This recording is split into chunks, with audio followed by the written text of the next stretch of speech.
let's get back into the session. So, other than all that crazy stuff, I'll be awake in a second. I wake up early enough on a Sunday that I have my professional self established, I guess. But so, who wants to sum up what happened last time? Nothing much, nothing interesting, I think. But if anybody wants a point of DM inspiration, I know it might come in handy. Because I guess we're getting towards the end of this, and it's getting a little turned up to 11. But anyone? Sure. Give me a second. Yeah. Oh, it's okay. Another one of those. It's another All one right, of those. yeah, like, go for it. Just here. All right. Let's hear it. Just All here. Bring it on home. What's going on? Last time on Flames of War, okay, we entered the royal palace room. Yeah. Of the king of the dwarfs. After fighting the effigy of the king out of cursed gold, we proceeded onto the throne room itself. Upon swinging the doors open wide after a fantastically placed phantasmal shot through the door, we fought through hordes of dwarves. As they stormed us, Drasir letting out his war cry of beware Muradin's math. Yeah, beware his math too. He's really good with numbers. Okay, mathematical, got it. As a crafter, he better be. All while the vicious cackling of Tiamat could be heard. Unfortunately, every soul that was slain went to feeding Tiamat and her plans.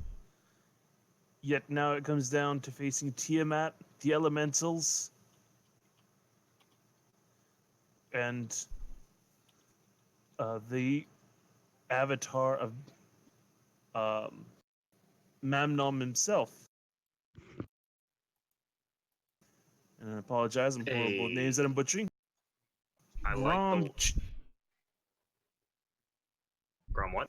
Grom became the first casualty of the evening, of the battle, when he charged the vicious Tiamat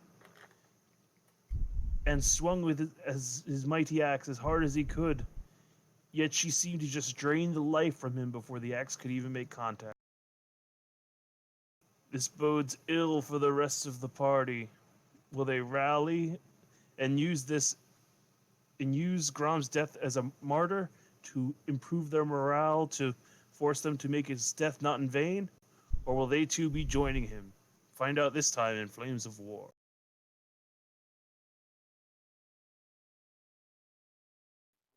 All right. Yeah, go ahead and take DM inspiration, and we'll just jump right into this shit. I will move you right on over to. Oh, that wasn't very professional. Come on, brain. Professional. It's like a DBZ fight, you know? It ends right before the combat starts with yelling and. Oof, yeah. My Sunday night game, we ended right as someone was eaten alive. I was like, oh, and we're out of time. They were not impressed. Eaten alive? Yeah. I always like ending games like that. Yeah. So there's some good kids. All right. Whew, man. Starting things off. Patuk, Grom's body slams into the table. Evil anime woman laughter echoes through the chamber. Amiria, the planetar, looks over at you, and she gives you a nod. Not even sure what the nod means, but she gives you a nod, like of assent. What are you gonna do? Can I insight check the nod? I'm just kidding. No, I mean, you can certainly try. All right. Let's insight the nod. That would force me to figure out what the hell she was nodding about. He insight no guidance. Oh yeah, you feel like in that nod, she's saying, "You got this, you sexy ass beast, you." Oh, Patuk winks at her. Oh, we might be making the world's smallest ASMR if you pull this off. Yeah, that's definitely and a little Balthazar appears on your shoulder, and he's like, "Yeah, boss. Yeah, you fucking got this, man. Get in there and it's just Tiamat. No big deal. Just go get her." And then he kind of poofs out. I do got this. And Potuk flies to the next pillar. Mm. And then he's gonna throw his spear at the acid elemental twice. All right, fair enough. Gosh, I should probably start opening my 700 character sheets. Well, that's a good way to start the game. Yeah. All right. Let me check. It's already got an ass load of damage. Let's see what the critical effect is. Let's see. Okay, it doesn't have a heart, but we'll accept it. Shot through the heart. Quadruple damage, and the target loses 25 turn for the next 3 rounds. You're going in and my out real God. hard. 25 what? Oh, all right. Sorry about that. Am I still going in and out, or Not right Hello? now. okay? Oh, that's weird. You got Okay. cut off at 25. So, shot through the heart, quadruple damage. Target loses 25% of their maximum hit points at the beginning of each of their turns for the next 3 rounds. Jeez. Yeah. So this thing has sprung a leak from that first attack. All right, I'm looking at how many more dice I need to roll. 2d6. You could just hit the attack, and it should roll damage for you again. Yeah. I have it auto roll damage. Oh, so okay, gotcha. I'll just do ignore the attack roll, unless it's a All 20. You're just looking for the dice, though. Yeah. Yeah, that's what I meant. So yeah, you would subtract. So 6, 6. And So you subtract 13 from both of these. Yeah. I'll calculator it up. All right. You may have just taken this thing out with that single crit. Either way, if it takes the damage at the beginning of its turn, it's not going to make it through another round. It's probably pleading like, Yeah. I don't want to go. What happened? Plus 21 plus 7 plus 16. 74 damage. 74 damage. All right. That had already been previously damaged. That is wow, just enough actually. It ruptures and just like kind of melts. Like a weird sentient water balloon that was just crawling along the ground. All right. Technically still have one more attack roll. There is a fire elemental here. Isn't that one our friend? No, the ones that are facing the other way are our friend. Let's see. Yeah, no, the bad guy one is here actually. Is it? Yeah. Oh, okay. Yeah. I thought the ice elemental was already dead. The fire elemental came in Oh, yeah, contact with the it. fire elemental walked right into him. That's right. Yeah. So that one's our friend, but that one's our Yeah, enemy. the next attack is at the ice elemental. No, ice elemental, I thought it was gone. Though the two of them are sort of canceling each other out, but any I can't really additional- hit. Yeah, I can't really hit anything else. So. Gotcha. All right. And Yeah, 33 hits. I'll use my bonus action to move Dwarf in a Flask 30 feet up. Okay. So it's just slowly approaching a god. Little Dwarf in a Flask. It's like, I'm gonna get you. Yeah. All right. Beginning of the round, you should roll in your new character, by the way. Okay, just roll. Before we advance the tracker any more. So I don't. Is he on the field somewhere? Oh man, I don't even think there's a miniature for it because I don't know if you chose finalized your art. I did. Oh, which did The let me Santa check. Claus one. I did it a long time ago. Ooh, we just had Alright. a lot more conversation after that. Let me see. Where is it? Yeah, if I had known when I was making 15 more dwarves, I would have totally tossed this one in there. That's all right. No worries. Here we go. In general chat, I put he has a fondness for the one with the white braids, the first one that you posted. Let's see. Yeah, that'll be good. All right, here we go.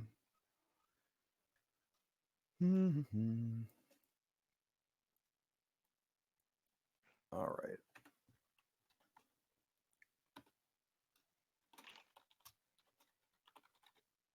Sorry about that sudden stop there. I had to load this one in. Let's see. I was actually saying like, all right, just gotta be patient, and he's gonna have something cinematic or whatnot, like he usually. Yeah, no, I had like my queue of minis that I sat down and made the other night, and I didn't even think to follow up and be like, oh, what's going on with this one? All right, so this guy is there. He is.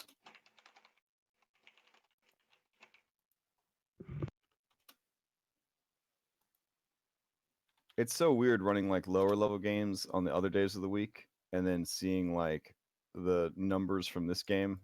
Like I forget what game it was where I was like, yeah, and it does like 48 damage, and the player's like, what? That was Friday. Yeah, the troll, or not the troll, the hill giant. And I was just like, what? Isn't that seems like a normal amount of damage? They're like, no, that's not acceptable. Because I think it hit one of the wolves for 33 damage, and then Yeah. another one for like just as much. Yeah. All right, there we go. And boom. All right, so you should be on the Boom. map now. Yep. All right. I'll chill right there. All right, so roll into initiative real quick so I could reset that. Perfect. Okay, gonna taking your time. That's cool. Taking your time. All right, so I will. I'm still faster than Rurik though. All right, so Yeah. next up is the mysterious dark lady, who could be anybody. Mysterious dark lady is going to. Woof, man, what isn't she going to do?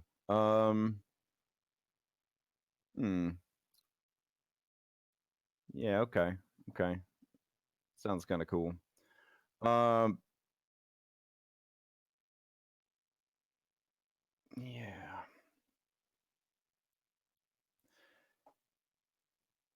All right. Anyone who could see her, which I guess Patuk, you're behind the pillar, right? Are you you're intentionally trying to stay out of her line of sight, right? Plus, you got the wall of fire there too, but that only goes 20 feet up. So, are you above the wall of fire, behind the pillar, or are you in view of her? Because I need to know for spell targeting and stuff. Pot, are you there? Jack, Am I there? I hear you. I hear you. Oh, You're okay. here. Come on, Remy. All right. Let's see. Dressir is a possible target. Okay. Got it. All right. So that's going. Let's see. Where is this person? All the way. Oh, Okay. Wait, it's a message from someone. Oh, okay.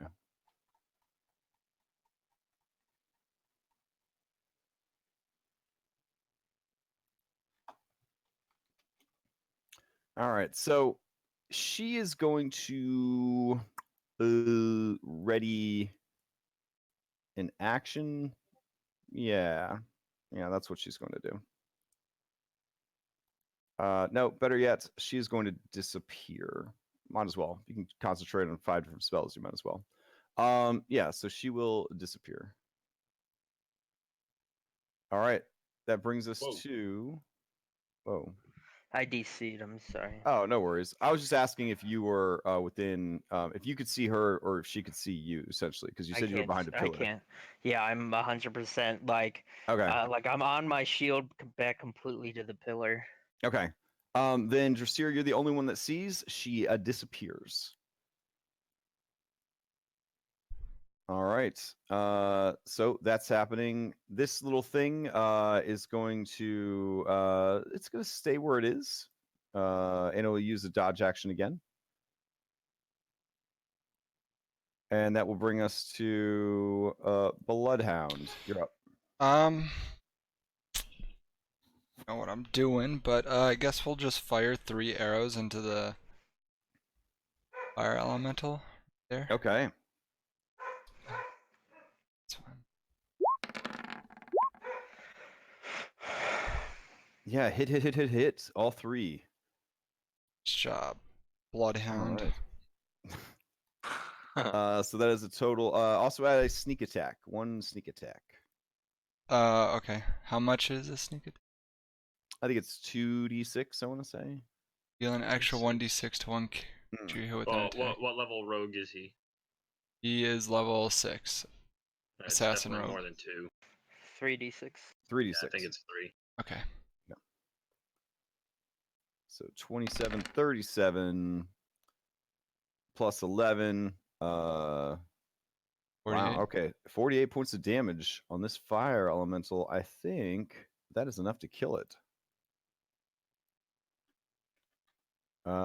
Yes, just enough. There's a small sort of explosion of flame, and it is killed. Nice job, Bloodhound. Yeah.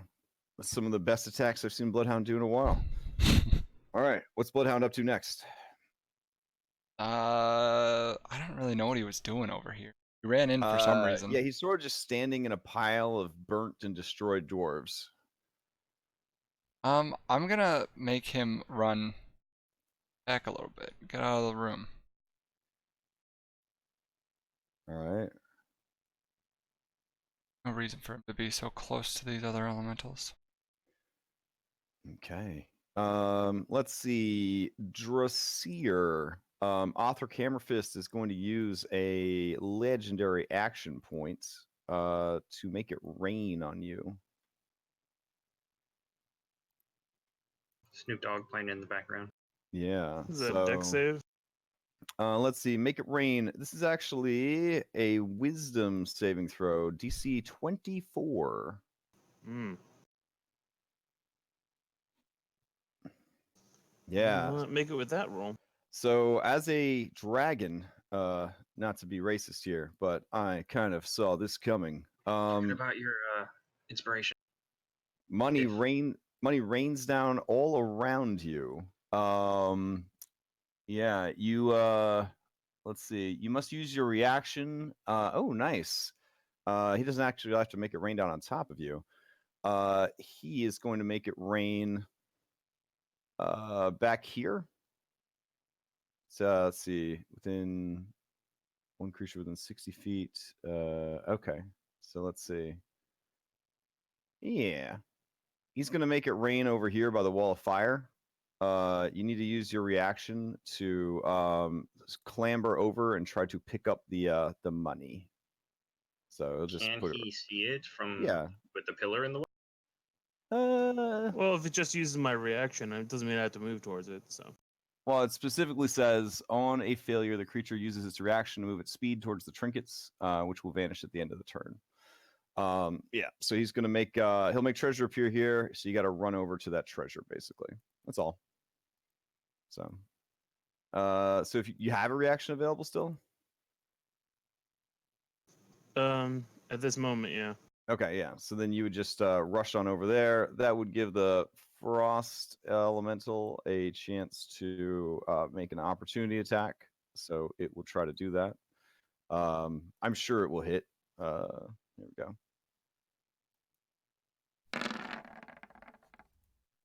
It does not.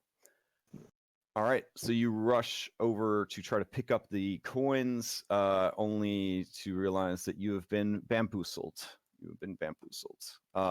And his mocking laughter rushes to greet you instead of the coins. All right, his little doggo is going to move to here. All right, his turn comes up. His 3 legendary actions return to him. and he is going to take stock of the battlefield that lays before him. Huh. What should he do here? Is the statue a creature? Yeah. Oh, yeah. These statues Okay. are creatures. Okay. Yep. Let's see. All of your armor is crystal, so he can't really use heat metal on it, which is kind of hype.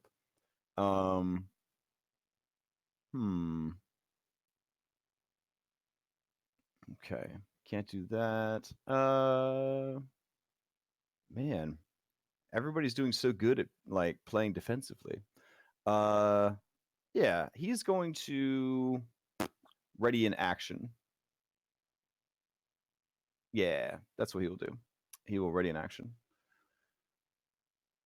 All right, that brings us to Storm Elemental. I think has some juice left in the tank. Yeah, there we go. It is flying in the air. Let's see. It will fly this away. And let's see. Ooh, there we go. We got a Rurik down there. That's what the Storm Elemental will mess with, is a Rurik.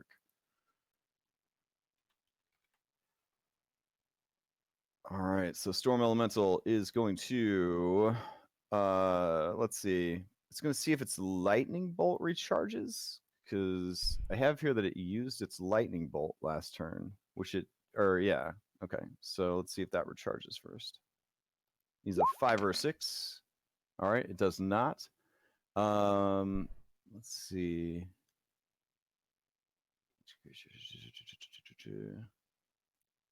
All right, yeah, it's got enough flight speed. It will fly past the fire elemental and then down and over, and it will descend upon the two of you. Wait a to second. here. Did Eridon get to go? I don't know. What was your initiative? Actually, I should have been right after Bloodhound. Oh shoot! All right, yeah. So let me rewind Here, that. it's fine. I'm just gonna use 3. Or actually, I'm gonna move. I was gonna move. Yeah, let me move him back to here. I'm gonna move up here. Okay. And then shoot 3 things at this elemental. Okay, go for it. Oh, that's your No, guys' that's one of our elemental. friends. That's Yeah. our friend. Still doing it. No, Yeah. I'm just kidding. I'll shoot at that one then. Okay, good. Go for it.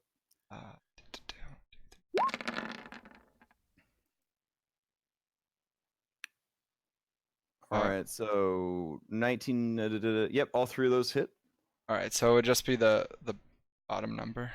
The force. Okay, so 6, 6, and 8. Got it. That is it. All right. In that case, since you shot at it, it will fly down below the planetar to engage with you and Tam Rabbit. And as it does, it will do a slam attack at you. It's a miss. And a slam attack at Tam Rabbit. Oh, shoot. It probably hits. So many character sheets. Yeah. Oh, my bad. And it'll be in. Yeah. What? So It's just really funny. so hold down Alt and double click on Tam Rabbit. It'll automatically open up this character sheet. And nice. And then it moves into your space with you, and it flashes blinding thunder. That sounds cool. I don't even know how it would work. Yeah, so here we go. You need to make a DC 14 Constitution save or be blinded and deafened until the end of the elemental's next turn. By both of them? Both of them need? Just Eridon needs to do it.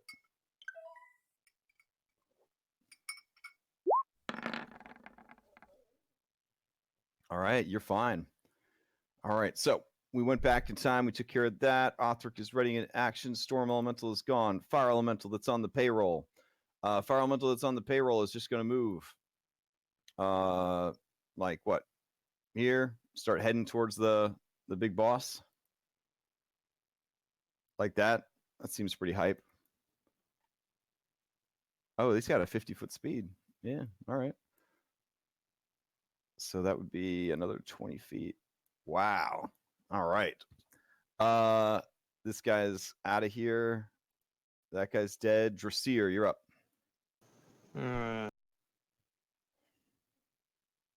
We are going to move around this way. Now these piles of gold, are they just difficult terrain or? You guys are strong enough at this point. I wouldn't worry about them being difficult terrain. You just gonna, for Wade lower through it. level people, sure. For you guys, it's just like running on the beach. It's whatever. Oh, We're gonna test the waters here and fire. All right. Yeah, as you turn the corner, he will make an attack against you. All right. Let's see. He is going to throw molten coins at you. So there we go. So sort of just a rift opens up and coins begin raining down, glowing red hot. Let's see if they hit or not. This is at disadvantage though because of the range. That is a flubski. All right, let's see if he super flubskis it. Let's see. Okay, roll 20. There you go, buddy. I know it's a lot going on the map, but you could do this. Yeah, that is a fumble. Let's see what happens. A magic fumble, no less. It could be bad. The effects of the spell are reversed. Oh, any harmful effects are applied to you. If the beneficial effect is there, a random target will get it. All right. So yeah, bludgeoning. Yeah, the coins. As he goes to attack you, your sword glows with a bright and radiant light, and the magic sort of just blasts back at him, and the coins sort of like hit him one after the other, dealing bludgeoning and fire damage. He seems kind of pissed off and maybe a little embarrassed, but at the same time, he does not seem to be too bothered by the damage. All right, you can continue with your turn, Drosir. All right, we're going to fire off a bow shot. Okay. Actually, no, take it back because I don't have that set up in this character. Okay. So, I suppose, and so we can assess a better battle plan, I'm just going to duck behind the pillar here Okay. and apply a dodge action. Dodge action. All right. Acid Elemental is defeated. Amiria, the Planetar, is going to go. She has one heal spell left. Or sorry, she's healed you twice, right, Patuk? Yeah, she's healed me. Okay, so she's got two more. That's good.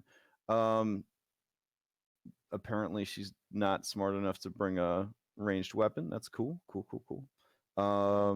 She does have some ranged spell attacks though, which could be kind of hype. All right.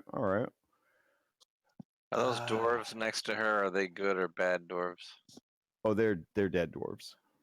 Oh, the two right below her. Okay. Yeah, all these. Yeah, everybody that's left in here is dead. They're all on the map layer. They're crushed. Yeah. All right. She is going to turn invisible, and then take some movement.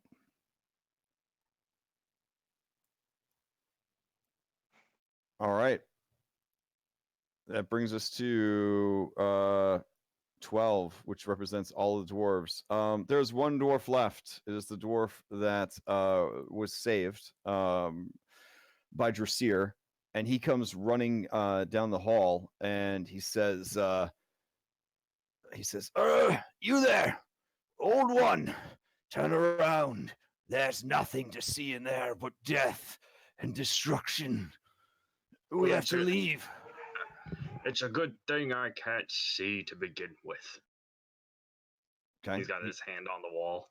Yeah, he notices your eyes for the first time, and he just says, basically, the dwarven term for grandpa, basically, and he's just like, "Come on, Graybeard. Yeah, Graybeard, we need to go. I'll help you. I don't even know how you got here, but there's nothing to see. The order marches to its death." And he will try to assist you. Assist me in that direction, please. Okay, he's gonna try to muster his fear here a little bit. His legs kind of shake. His body is badly beaten. His mouth is all like burned, as if he was eating something hot. Blood caking all around his beard and his mouth. He looks back at the carnage and destruction. He looks at you, and he just closes his eyes, and he offers himself up as like a crutch or like a guide kind of thing. And he'll use his reaction to move with you when you go to move. Ah, good. Good. Okay. Oof, man. All right. It was slow going up these stairs. Let's see.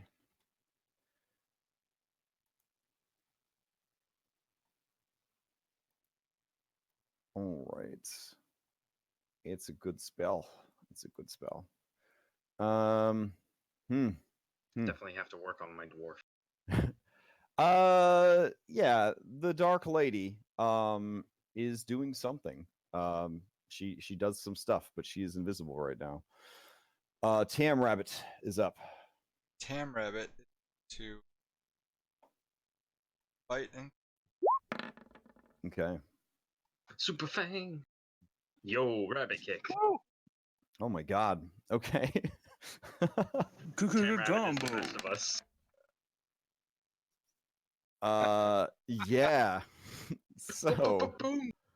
and then just in case there's any hit points left, let me check what the critical effect is. Imagine he like stands up, gets real buff, Bludgeoning. and then just yells "Sonic Boom" and kick. Quadruple damage. 69 Jeez. So go ahead and click on Rabbit Kick one more time. Yeah. Okay. So with a horrible scream, Tam Rabbit does like a front flip into the tornado that is this beast, and it is dispelled. Did he just like Chun-Li kick this thing? Yeah, a little bit. Spinning rabbit kick, for sure. Sweet. Rabbit tornado. Yeah, Eridon, this the servant of the mountain, has So defeated this. Yeah, and he turns to you with a big toothy smile on his face. Oh, thumbs up. I think I just got disconnected from Roll20. Tam That Rabbit's sucks. kick was. Everyone just disappeared. Oh, you're still here, yeah? Oh, your connection to the server has. Aw, yeah, mine's been up and down like since we started. Hopefully we can ride the wave of whatever's going on with this. Tam Rabbit, anything else that you want to do? Tam Rabbit's gonna move. Okay. All right, where do you Yeah. want to Scared. move to? Let's see. Tam Rabbit's speed is 50. 50. He's gonna move right up to the. Actually, he'll move right outside the Like other there? element. I don't know. Oh, the other elemental? Okay. Yeah, outside of the All right. fire.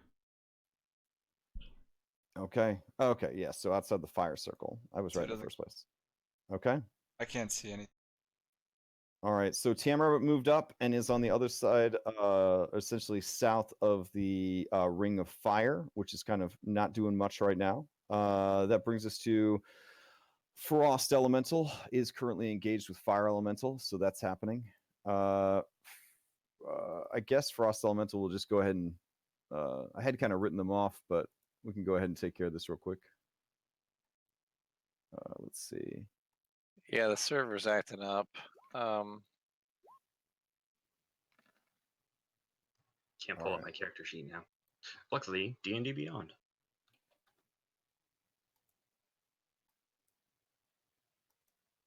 Damn it, Roll20. We got a big fight going on. I'm gonna refresh. Okay. Hold on, I it's got back. Hey, there we go. Okay. It's a little laggy, but it's All right. very laggy. That brings us to your fire elemental number 3, which is down here. It will move. I guess it's going to roll up on Mammon, because that would be one of the only threats that's left in the room. Yeah, so it'll hot step its way over there. Grungy, you're up. Or sorry, how do I pronounce it?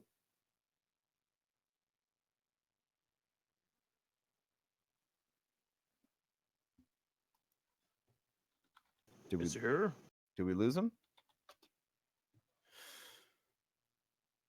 No? Anybody? I can hear you. I'm here. I can hear you. Doesn't Roll say 20 is anything. rebooting. Okay. Roll 20's back Um, for me. Yeah.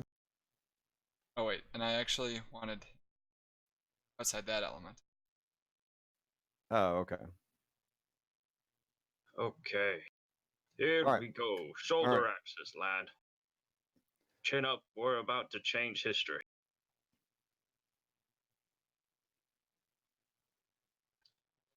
I'm only going to be able to move at the moment. Okay.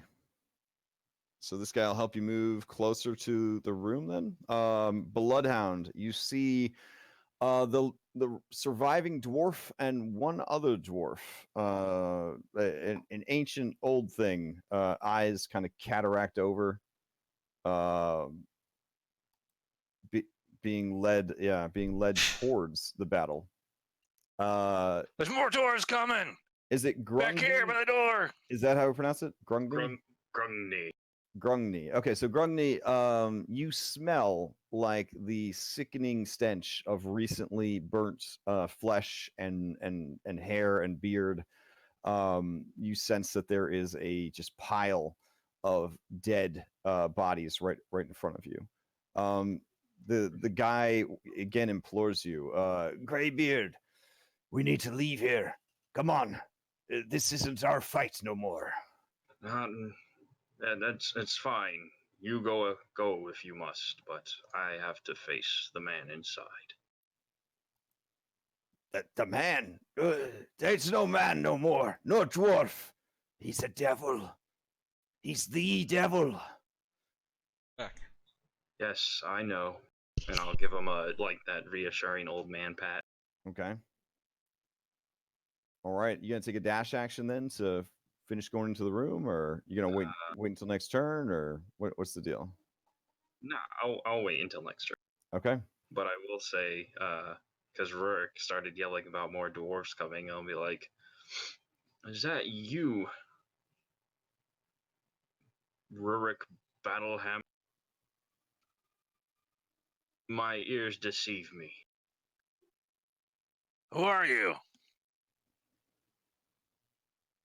Oh, it seems that young age has not gone well for you. You still have a few more years. That's all I'm going to say.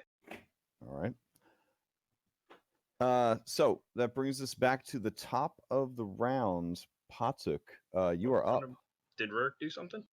Oh, why didn't Rourke do anything? Where is Rourke on the initiative? He's I'm literally at right after 1. me. He's 1 point. Oh, Like 1. gosh. Okay. 1.1. Sorry, Rourke, you're up. So Rurik's gonna run up to Eridon and say, Eridon, there's more dwarves coming, let's go! And I'm gonna dimension door him and I way up here, right there. Near the throne. On the other side of that pillar. All right, hear go me? for it. Yeah, I Yeah. can hear you. Eridon, you have to move yourself to get over there. Oh. Right there. Yep.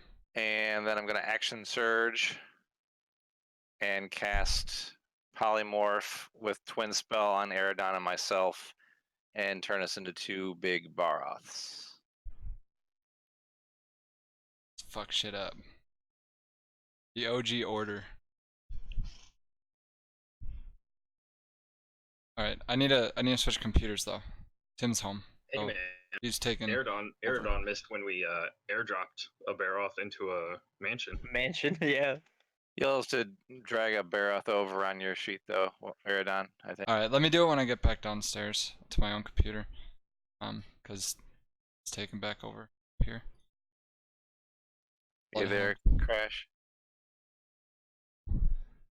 Can't hear you, Crash. Here you go, Tim.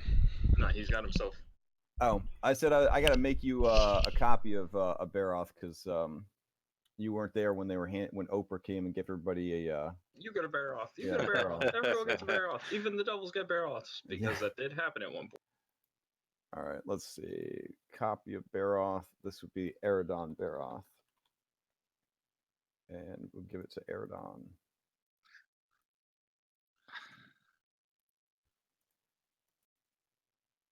I turned into a T-Rex the first as a player. Well, not the first time, but relatively first time. It was just as hype as I imagined it is. So I could definitely understand the appeal of turning into one. All right. Let's bring this boy out. Oh, there we go. Bring what boy out? What are you talking about? This. Whoop. Nope. Okay, all right. Now he's upside down. Upside down. Hell yeah. Almost got him. Almost there. One more. Ah, there we go. There we go. That's better. Man, D&D is hard. All right, there we go. This is basically the same as running like the Cragmar caves in Lost Mine of Phandelver. Just basically the same thing. Just a couple things are different. Yeah. Yeah. Like the bear off. Yeah, I'm definitely gonna take a break from high level after this campaign. Until we get to high level again. Sounds good. I gotta ice my brain down after every Monday night. Okay, so Rurik, you action surged into a twin cast of that. So you guys are both dinosaurs. That is your turn. All right. Let's see. That brings us to top of the round, Patuk. Well, first I gotta ask, did something happen to Dwarfen Flask when I was DC'd? I don't think so. Where's he supposed to be there? His he was- mini was right. No, Yeah, he's, I was there. slowly moving it up. he might be under one of those. Nope, he's No, just I guess just respawn him. Yeah. Okay. But we just have so many handouts. They really need to make the search bar available for players. Yeah. Oh, there he is. I keep forgetting. You name him Broken Artificer crap. Oh, is that what I named him? That's weird. Okay. And I'm gonna use my bonus action to move it above the Dwarf King's head. Mm-hmm. And I'm gonna say, "Here goes the boom!" And then I'm gonna mind overload him Alrighty. or information overload, and I'm gonna use the spell slot to. I'm just dumb. Oh, it's a second level. One more. What's the barrel thunder? No thunder damage, so he needs to make a Alright. DC 19 intelligence, Templates beast. and there's one more D8. Alright, Oh, he gets 29. No, fizzled out. And that's Potuk's turn. Okay. Oh, he's even named.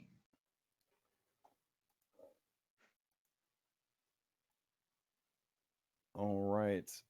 So did you peek out so that you could do that little bit there? Nope, No? didn't peek out. Cool. All right. Someone before that turn ended used their ready to action rather than lose it. Patuk, you feel your mind assailed by an attack. It is a psychic attack. You do need to make a let's see, intelligence saving throw. So this is good for you. Yep, here it goes. Oh God! But right, as a Those gnome, extremes. don't you have advantage to? Oh, I have advantage to. advantage. Intelligence, wisdom, and charisma. All right. I'm posting that. Oh my God, there's so much stuff. Here it is. Oh, I got it! All right. Yeah, this was a magical save, so it could have been very bad. As it is, you simply take 4d6 points of psychic damage. That's my game, bitch. So 11 points of psychic damage. Okay. All right. Let's Can I see. discern where the spell came from? Oh, no. Cast by somebody under the effects of a greater invisibility spell. Okay. Okay. Yeah. All right, I'm back. I'm gonna find you. All right. So, as the Dark Lady's turn comes up, this disappears, and a new wall of fire appears. And that wall of fire appears by the dinosaurs. Yeah. Yeah. Okay, 60 feet long, 20 feet high. Cool. Dinosaurs. Da-da-da-da-da. Like how the description of the Baroth is like right out of Monster Hunter, yeah. Monster Hunter. Yeah. See, here's the thing. In this situation, when two barrels appear, they'd have a turf war. Unless it was Same species unless don't it was usually. mating season, you know. Oh, then maybe a Hey, different kind of turf. Well, now you have this privacy curtain. Hey, it's a there you go. little privacy for you. All right. Looking mighty cute there, Rourke. Yeah. So there we go. It creates she creates a wall of fire. You guys are on the Bernie side of the fire, so you're fighting hard for The socialism and outside. change. So Hell yeah. Oh, wait, Bernie, I get it. That's bad. Wah, I'm wah. feeling it. So anyways, go ahead and give me a dexterity saving throw, DC 23. I do think it's a little insulting that Mammon has a better DC than Tiamat's human aspect, but you know, whatever. As the Baroth Dex. Yeah, or... Baroth Dex. Yeah, give it to me.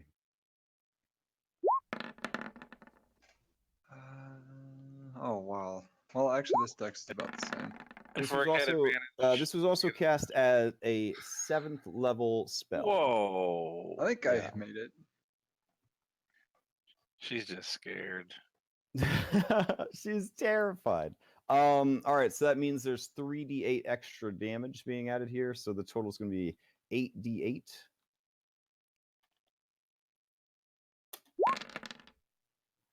All right, so 42 points of fire damage.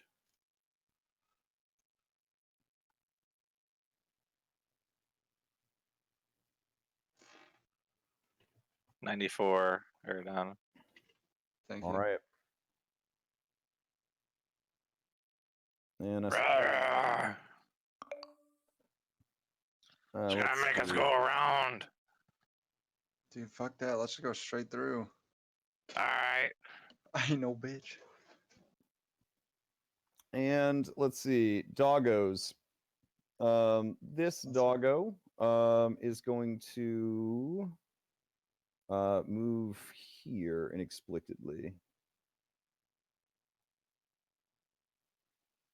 All right, and take a dodge action.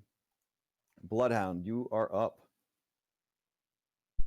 Okay, so what's happening here? All right, so you gun down an elemental on your turn, and then you strategically hit around the door frame so as not to get killed while you weren't here to witness it. So very defensive substitute teacher style move. Now you are standing next to an elderly blind dwarf in a pile of burned bodies. Most of the threats in the area have been eliminated. Everyone seems to have moved further in. There's the ice elemental right there, which I don't know if you can see, but Is that fire elemental bad? he's ours. Oh. Damn. Fighting. Okay. All right. So, Bloodhound. Yeah, honestly, if it makes it easier, I can just move these guys to the map layer, and essentially nobody even has to worry about them because they cancel each other out. If you want to have two less things to deal with. Yeah, but the elemental's pretty damaged already. True. Gonna action dash. Okay. Or I can see Dwarf King up there. Mm-hmm. They're firing at him. Yeah. All right. Yeah. 27 is definitely going to hit.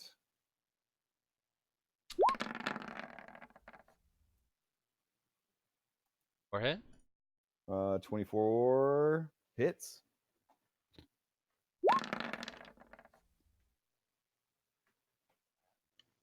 And 27 hits. So all three of those are going to hit. That cause It does not appear to be. okay, and then I'll use the rest of my movement back and cover. All right. You do watch as you take those shots. The creatures nearby do their best to interpose themselves in front of the attacks, and they do take some damage for the king. All right.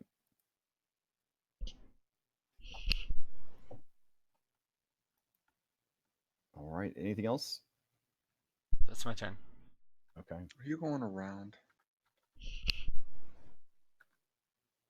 Oh, I'm sorry. That was supposed to be hide from others. Now I know Just the looking. truth. No, it's just making Crash think I'm going around. That's what you got to do with Crash. Oh man. I've changed all my strategies. No.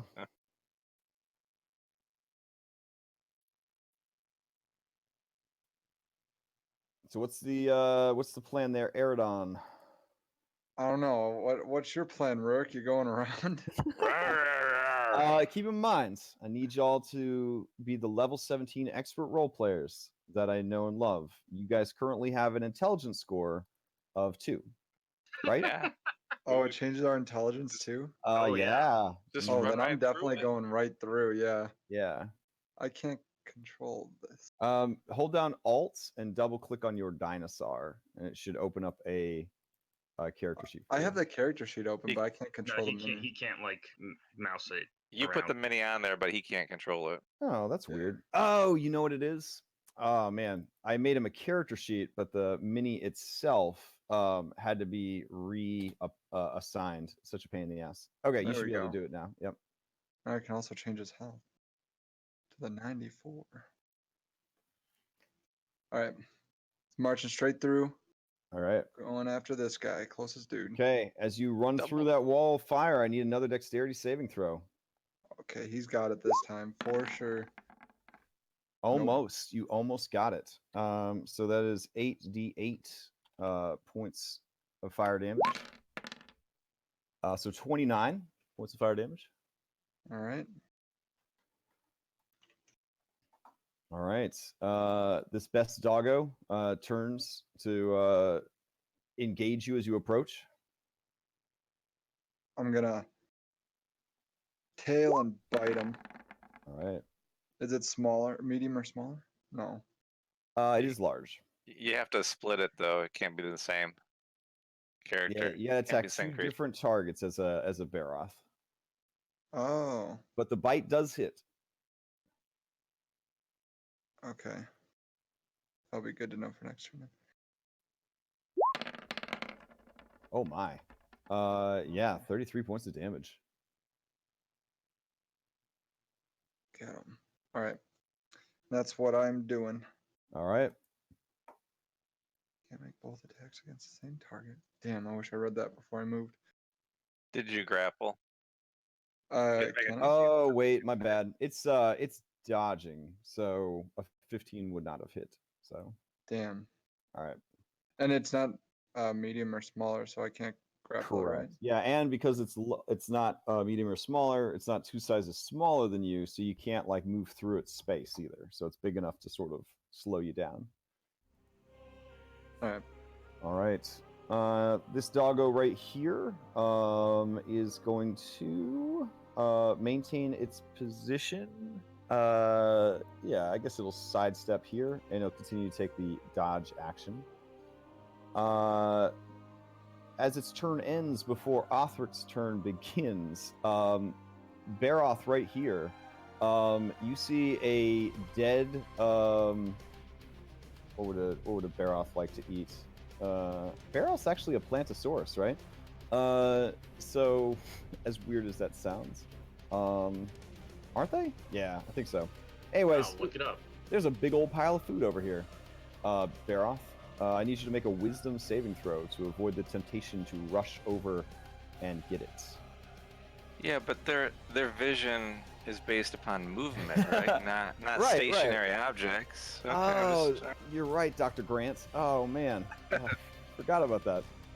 So the radishes get up and start dancing, and they start twerking their big round turnip tops at you, and sort of do like a helicopter with their stems. It is enticing, to say the least. So if you could give me a Baroth-based wisdom saving throw, come please. on, Aerodon, come on. Baroths are carnivores. Oh, they are Insectivores. Oh, okay, insectivores. Okay, so a pile of delicious Ants. yeah, there you go. Grubs. That's what we've got over there. We got grubs. And they look so freaking good. You just got to go eat them right now. Wisdom save, right? Yep. Wisdom save for the Aerodon Baroth. Oh. Yep. +1. Ooh. Oh, wow. The 20 would have been nice. Yeah, so you're gonna use your reaction to rush over to get it. So yeah, you're gonna run over there. As you run away from this guy, it is going to use its reaction to attack you. So it is going to just punch you. Well, sorry, it can't really punch you. We'll switch that to a bite for theme. Golden lions just seemed way cooler than lame-o robots. So yeah, it hits you for 12 as you go and run away. Right. All right. Then Othric's turn comes up, and he bloop, bloop, bloop, bloop, bloop, fills up his legendary actions, and he continues to sort of look around the field, trying to figure out what is what. All right, I need you to be honest with me here, Potsuk. Is there anything on Earth that could be done about DF at all? Like, I mean, if it gets dispelled, it's just gonna okay, be so it could be summoned back. okay, like a dispel magic. Okay. I mean, yeah, I think that would work. It's a class ability. It's in the weird. Certainly. Yeah, I because I was gonna go with dispel magic, but I know we had talked about, and you never sent me the link to the Yeah, discussion yeah, about it or because I whatever. was wrong. I was just totally wrong. Oh, okay. Shame. Cool. Yeah, because basically psionics in 5th edition aren't very well developed, so most of the time they just treat them as magic. Yeah. So he's just gonna dispel magic on his turn, which he can do at will. So he will cast dispel magic on it. All right. Okay. So that will be his turn. It's coming right back, you dummy! So that will be Team Fire Elemental. Okay, we got a bunch of Fire Elementals up there. I guess it's gonna just move up on the king and attack him. It can move through him. So what it will do is it will move. I think this one's already used a reaction, so it will move on to that one, then through the king, and then back here. That will allow it to set all 3 of them on fire. Yeah, fire elementals are assholes. But man, against a low-level party, oh, fire elemental will mess them up. All right, so 1, 2, 3. They take some damage. I believe those guys are not vulnerable, but they are damaged by fire. Oh wow, good damage too. Othrix seems to be immune to fire, but the 2 guardians do take fire. And then it is going to wail on the previously damaged one. And the previously damaged one has... let's see. It is dodging, so these are going to be at disadvantage. Oof. Alright, so the first one hits for 5. The second one does not and is a flub. So let me see what happens to it. Let's see. Okay, that doesn't really affect him at all, but I guess I can roll it. Okay. Wow, good for you. Okay, so whatever weird wild surge happened with this thing's magical essence does not affect it, and it does manage to drop another 15 points of damage onto that guardian. Whew. Yeah. These fire elementals are kind of clutch this particular session. All right, Drasier, you're up. All right, you can hear me? I can hear you. Oh, thank God. Okay. It's been a roller coaster ride with the connectivity tonight. I don't know what's going on down here. It's ridiculous. All right, what do we got? All right. Try stepping around the corner again, see if we get hit. All right, nobody was ready in action. He used his action to cast Dispel Magic. So, you are up. All right, you turn the corner, you start heading in. This massive gold lion is keeping its eye on you. Sounds good to me. All right. We're actually going to try to... As you approach, you see the lifeless form of Grom just sprawled out on the table. We're actually going to try to do a strength check to shove the lion into more... Into... Try to, okay, all right. try to knock them both prone. All right. So, that is an athletics check. Go for it. 27. 27 beats a 22. Yeah, you push this thing over into Othric. All right. And Othric is going to... pushing him into it, that's tricky, because technically you have to push them into unoccupied spaces, but... well, even if it just keeps him in place but knocks him into oh, the yeah, other yeah. guy, that's what I was figuring. Yeah, there's not too many other places for him to go. But yeah, gosh, I would say it would jostle him a bit, because, you know, we need to be a little bit more exciting than this. I figured it'd so slam we'll him put between his two lions. Yeah, so it kind of smooshes him between his two lines, and I'll say it forces him forward like that. There we go. All right. He looks pretty pissed off when you do that. Yeah, he kind of, you hear dishes kind of clatter, and you hear bones break as the dwarf, who looks pretty solid, obviously weighs way more than the 250 odd pounds that it looks like he weighs, because when he stumbles onto Grom's very beef-ass body, the body just like an aluminum can as he steps on him. And it probably makes that sound because he's clad in gold. Yeah. Alright, then I will smack the gold lion with my sword. All right. Now, he doesn't count as a fiend or undead, correct? He is a construct. Gotcha.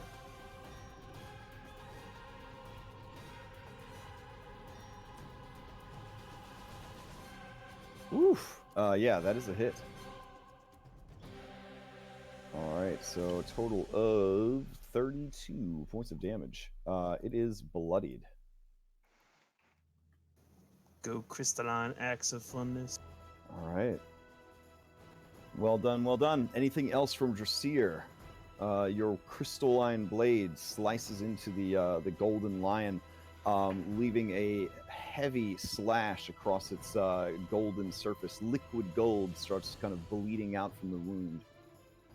At the moment, there's nothing else I can do. All right. Oof. Okay, Amiria. I believe Amiria has something that would be relatively useful for this fight, so she should probably... It's tricky. See invisible? Well, yeah, that's what I'm checking. I'm very certain she can see invisible. Senses. I know they used to be able to. Yeah. Okay, so she could see. Ooh, does she want to risk pissing off Tiamat and costing you guys essentially like backup heals is the question. Yeah, I think she probably would. So you hear a voice cry out in a thunderous sound, and it says, "There, she is there, in the center of the room, controlling her magics against you, hidden by a veil of invisibility." And Where the hell's that? you know what? I guess it's worth a shot. Yeah, she will break invisibility and cast Flame Strike on Tiamat. Nice. Yeah, I don't think she has. She doesn't have Dispel Magic or anything, or she could have tried that. But yeah, she's gonna go ahead and bust that one out. So here we go.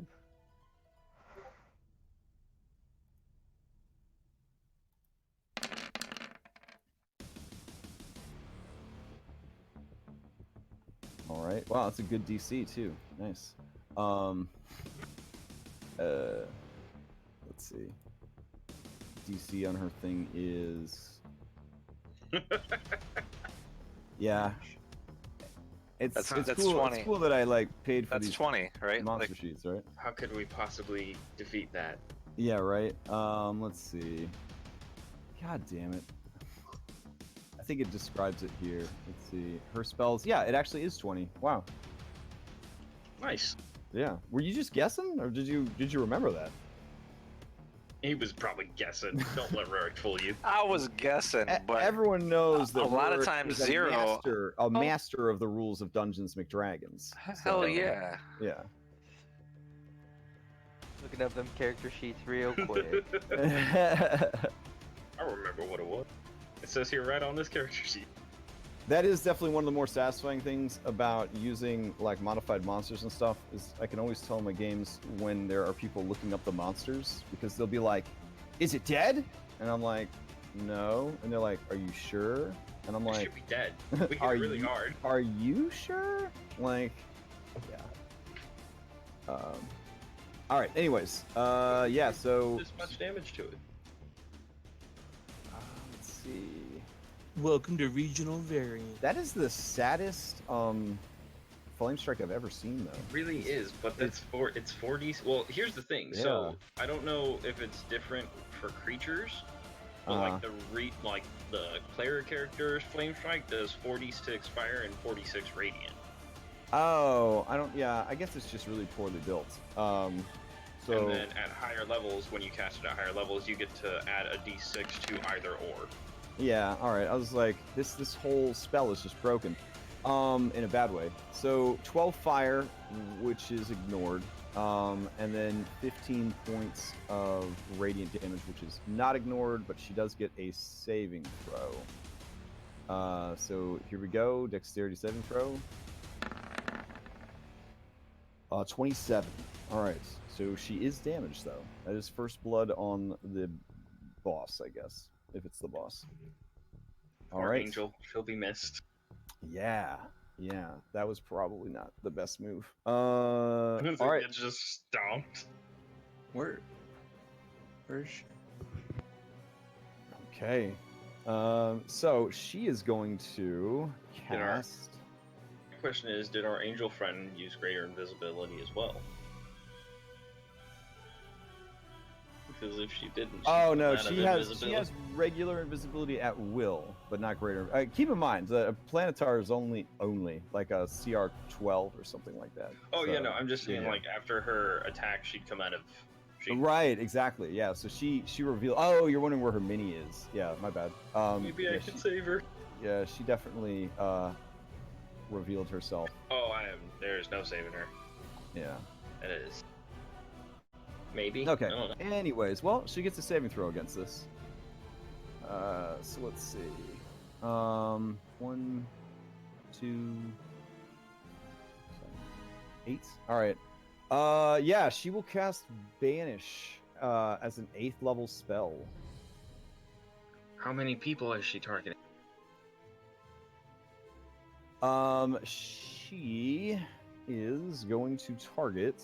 Let's see real quick. Probably the fire elementals. I mean, she doesn't have to fear the fire elemental, and neither does old King Hammerfist over there.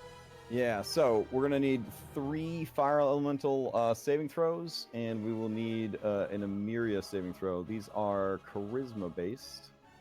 Rourke, why don't you handle the fire elemental ones for me? All right, just 1 second. Charisma. Yes. Man, that greater invisibility is it's a mouse. If only I could see her. So the topmost. This is for the topmost. Okay.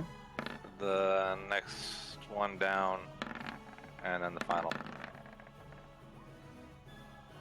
Oh, she made her save. Holy shit. Nice. Damn. All the elementals that were like, "Bye, boss." Yeah, gone. but yeah, Emiria is still with you guys. Holy shit. Okay. And yeah, she definitely points out to you guys that she is in the center of the room, is what she has told you. She said like right there. Well, she keeps updating you, and she's like, she's between the 2 tables, above the 2 tables, like a snitch, like a goddamn snitch. All right, Tam Rabbit, you're up. Tam Rabbit be smart enough to go check? Let's see. Oh, 2 intelligence. Does Tam Rab have fairy fire? Tam Rabbit is limited to his Tam Rabbit Tam form. Rabbit has rabbit kick. Okay. And super Yeah, he is a summon monster. Hold essentially. on. I got a question for you. It's like in Final Matt. Fantasy asking Odin to show up and do your taxes. You know, Is he's not this- there for that. Is this a wild shape for him or a polymorph? This is his wild shape. So he would Then actually he still retain. has his intelligence, his wisdom, and his charisma. Oh, you're right. Which means you have an intelligence of 6. Alright, is that enough? I mean, he is the grand shaman of the mountain. Here, I'll adjust your intelligence score. There you go. Oh, that was Bam. weird. My character sheet was just taken over. All right. The DM has all the power. All right. So yeah, with your 6 intelligence, sure, yeah. But I don't know what you're gonna do because she is flying. So she's in between the tables, but she is flying. Tim can jump. There He is is a still, rabbit. There is still this ice elemental. It's pretty busted. It's mostly melted. It's pretty janked up, but it is still alive. Welcome to Alright. the space, Tam. I mean, I do think that Tam Rabbit would probably go to the thing you could see. Okay. So I guess I'll just do that. And fuck it up. Alright. I'm assuming that one hits. I don't Yeah, yeah. The Damn. 29 definitely hits. 17 points of damage. Let's see. You got anything left in the tank there, Ice Elemental? 17. Just blah, blah, duking it blah. out with that fire elemental. 16. Yeah, it is still going. Holy shit. All right. Okay. know. And a 14. Huh? 14 does not hit. It Yeah. kind of just goes against the thing's icy hide. Chip my super fang. All right. That brings it to the ice elemental. Yeah. All right. It'll turn around and attack you. Also, let's see. You do take Tam Rabbit a whopping 4 points of cold damage from being within its frosty aura and being up on it. And it is going to attack twice. Miss. Tie goes to who? Attacker. Hit. All right. So give me a Constitution saving throw. Tam Rabbit, this is your Oh, plus one. damn. Okay. Oh, wait, no, it's not. Yeah, so you do take the extra 5 points of damage, and you have your speed reduced by 5. All right. So, like you didn't have enough to keep track of that as well. All right. As that turn ends, Othric Hammerfist is going to create another glistening pile of gold over here. Drasir, I need you to make a wisdom saving throw. Yeah. And I have advantage on it. Oh, all right. Yeah, you Because of the you aura. you realize that this is just more of his bamboozling, and you do not rush to embarrassingly try to pick up the coins again. All right. Othric kind of scowls at you, but gives you a nod. Grungni, you're up. Just get me past the threshold, lad. Okay. Yeah, it gets you into the room. Burning corpses all about you. I can feel it. Where are you? And I'm gonna hold my hand out. Okay. So, Drasir, up here there is treasure, obviously, everywhere. A treasure chest off over here starts to shake violently, and you see that it is well bound with iron bands that look like cold iron. Now that you've kind of seen that in action and all that, and they have spell runes on it and the whole thing. The chest is shaking violently, and it almost seems like something is trapped inside of it. There is a loud bang, and the chest sort of splinters and shatters. The iron bands tear free, and a mighty axe bursts forth from the chest and flies towards the southern end of the room, wherein it slams into the outstretched hand of the blind old dwarf. Okay, then. That's better. Now I can see everything. Othric.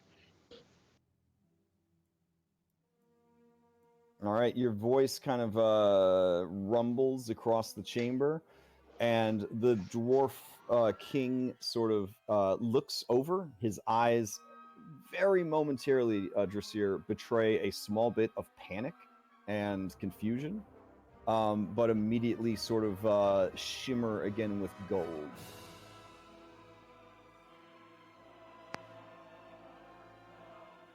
I know you're not my brother.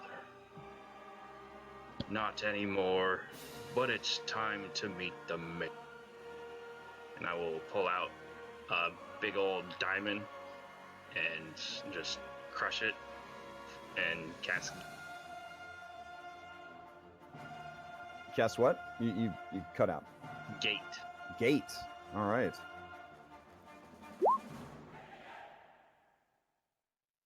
All right. What are we hoping to accomplish with Gate? Let's see. It says.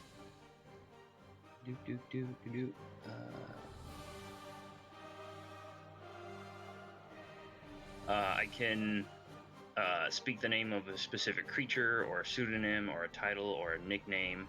Or no, a pseudonym, title, or nickname doesn't work. But essentially, what I'm trying to say, or what I'm trying to do, is summon an avatar of Muradin.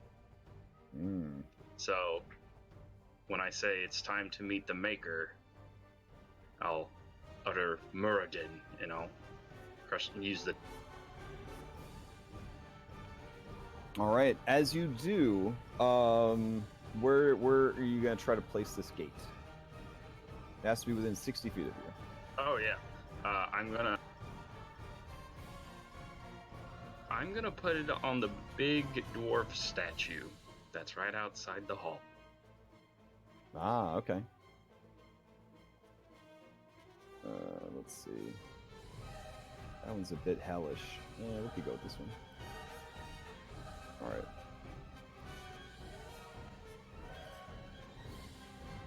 All right. As you go to open it, you hear evil anime woman laughter, and she says, "Oh, you blind old fool!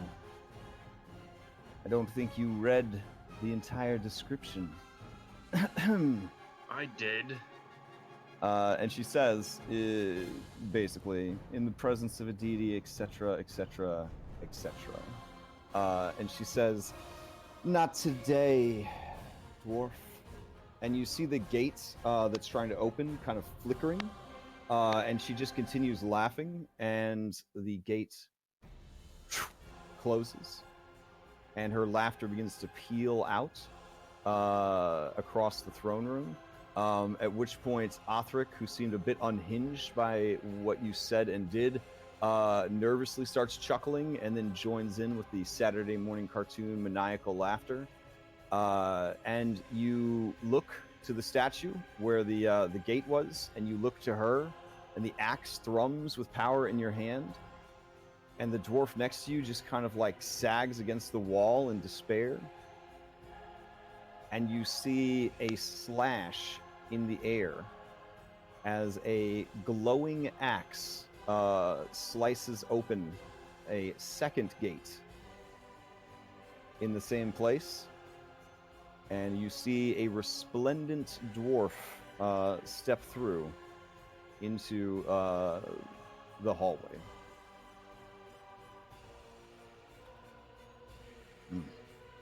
Hi. And as he does, the laughter kind of dies down pretty quick.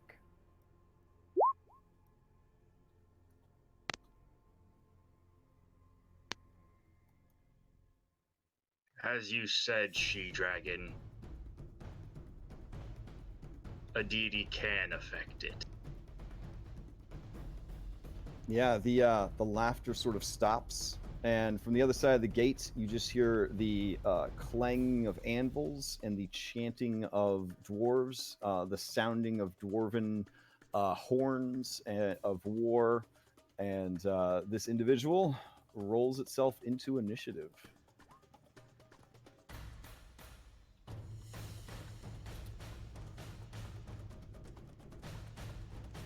Alrighty.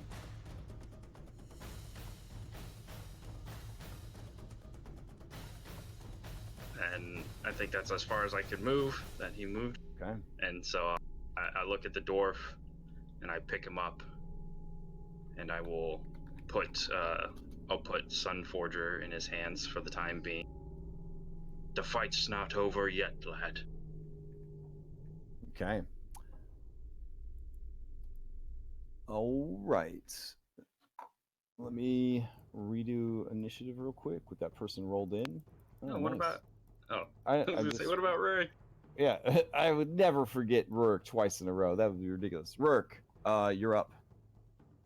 Yes, as I notice this flash over here, which I can't see, Rurik just roars and runs through the fire and gets right up on Othric, and I'll take my fire damage. Dex save, right?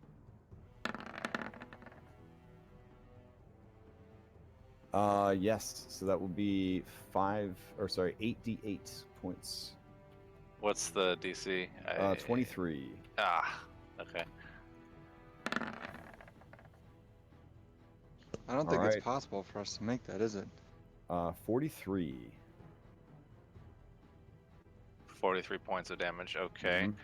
And I will multi-attack, tail whip the doggo in the back, and then I'm going to try to bite Othric.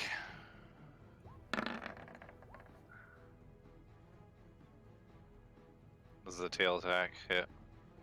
You're attacking Othric? Yeah. So the tail's attacking the back dog. Okay. Right that does hit the doggo. It does not hit Othric. Okay. All right, so 18 points to the doggo. All right. And 43 on the Barath. All right. All right. Oof. Okay. That brings us to Patuk. What are you gonna do? Green beauty! Where's the hoe at? She stifles a chuckle, despite facing down gods and everything else. And she says, there, adrift above the two tables and between the two pillars. And Patuk's gonna cast Dispel Magic at 4th level. Okay, so you're going for her invisibility effect. Yep. All right. Yeah, that would do it. She appears.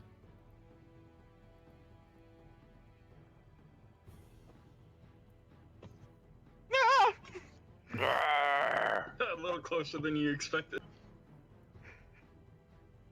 Yeah, just a bit. Get a bonus action, summon Dwarven Flask on top of her, and then Alright. Nice. do one of these maneuvers, and end his turn. All right. Found ya! I told you I'd find you! Oh jeez.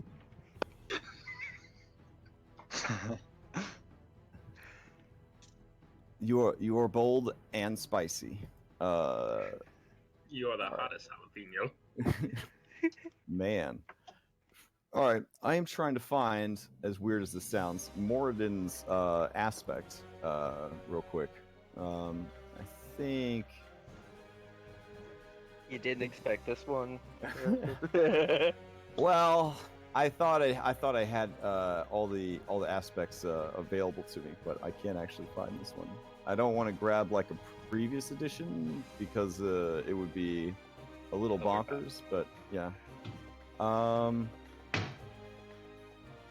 yeah. Hold on. Give me a couple minutes real quick. So yeah, I want to 5, find 10 something minute break. comparable. Yeah. Well, 5 Alright. minutes. Okay, Yeah, cool. grab a drink and stuff like that. Okay. I'll mute myself so I can be a little less distracted. No, this is interesting. That's Tiamat, right? The one in the center Yeah. sitting. Yeah, that's Tiamat. Yup. Like live? Real Tiamat or Like- like Like, well, it's probably just another It's an aspect of Tiamat. aspect of Tiamat. Kind of Her like, like human form. yeah, like when we first fought her and she was crawling out of the well. That was an aspect of Tiamat. oh dang. Yup. Alright, be right back.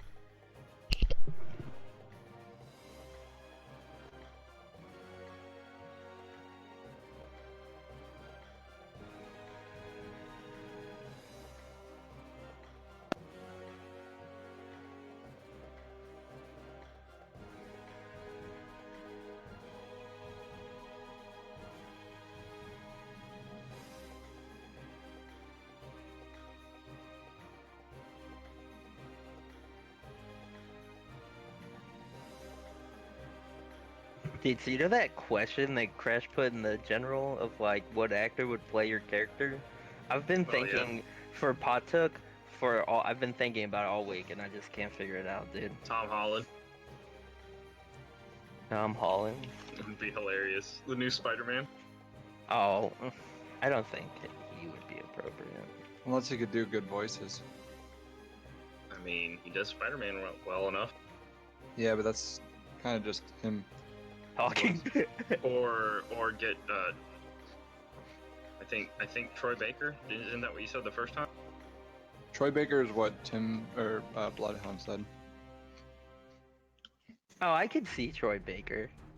Yeah. I'd- Oh, I feel like hold on. Nolan North would Hold do on, wait. a better Wait, like, wait, no. Gremlin type than Troy Baker would. Hold on, it's someone. I'm thinking of someone else. I Troy think for Baker is- Patuk a gremlin? Yes. So offended right now. What about Bradley Cooper? You know, like he did Rocket Raccoon. Does do Rocket Raccoon pretty good. Yeah. But Rocket See- Raccoon is about 20 times more Brooklyn and than Yeah. than Patrick. Yeah. Rob Paulson. And if you don't know who Rob Paulson is, he's the guy who does the voices for the Animaniacs. Oh yeah, there you go. And please tell me you know who the Animaniacs are. Oh, man, it might not. Oh, Weren't they You a not know who the sideshow for Animaniacs? Freakazoid? no. I the might- Animaniacs let were me- their own WB I'm show. joking. I'm joking. Oh, I know exactly who. you're not getting anything. Come on, I said Freakazoid. Come Yeah. on. Okay, you know what? Freakazoid was definitely good. I will agree with that.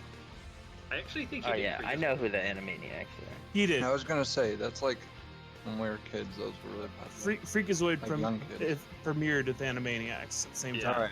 I have Moradin's aspect ready to rock. Woo! All That's right fine. then. It's about as ridiculous as I thought it would be. Show but, the access. you know. See, I think for Dressir, I'd pick Dave Bautista. Not necessarily doing the Drax voice, like Drax's inflection. Oh no, but he does really good like intelligent character. Yeah. He's in Gears of War Alright. 5 or Gears 5. He's also in I think the most recent Ip Man movie. Man, I guess if you push anybody too far, even a lawful good deity, they will eventually snap. So And they'll kick somebody's ass. yeah, I think it was the last oh ho ho ho ho ho that probably pushed him over the edge. It's just like I hear the call. Yeah. It's like I hear the call. She dispelled it. Oh well. Yeah. He's like looking at it, and he's like, laughter. yeah, like all them good guy deities is like, it's not our place to get involved, and then like the gate closes and he says, oh, it was fate, and then he hears, oh, and he just like slams his fist down and he's like, bitch. And Mammon laughing too. It's like, Oh yeah. All right. He could have dealt with one of them laughing, but not both. I think there is a typo here. He has a 289 charisma saving throw. So That's definitely correct. I think that's right. the same, yeah. I think the same guy made Balthazar's character sheet. All right. So he does have a 60. He does have a 60-foot speed. So he strides into the room, resplendent in his just platinum ass plate mail, like mithril embellishments. Sort of a Maui angle, like all of the little scenes of like dwarves and dwarven heroes fighting monsters that embellish into armor. Yeah, they actually are animated, so they're sort of like going around and doing all that good stuff. All right. So he walks into the room. She is a little far away, but he does have a dwarven hammer of a throwing. And yeah, you know what? That is what he will do. Because I don't feel like using his summon ability, because there's enough crap to keep track of right now. So he will go ahead and make an attack against her. You were the one laughing, weren't you? All right. So here we go. I think she's within his short range of 600 feet. So Olivia chucked this here hammer at you. all right, here we go. 3 attacks. 1, 2, 3. All right. So believe it or not, the 19 doesn't miss, or sorry, doesn't hit. But the 30 and the 32 certainly do. So as they slam into her, she is going to take from each of these attacks. Am I reading this correctly? I guess I am. All right. It's another one of those moments. Am I reading this correctly? All right. It's just got a 230 something charisma save. Yeah. It's like all right. 1d20 plus 219. Yep. Well, again, this is not the actual god. Yeah, It's this just is an aspect, this is an aspect of the god. All right, so here we go. That's the first hammer strike, and the second hammer strike. Oh my god! All right, so she has to.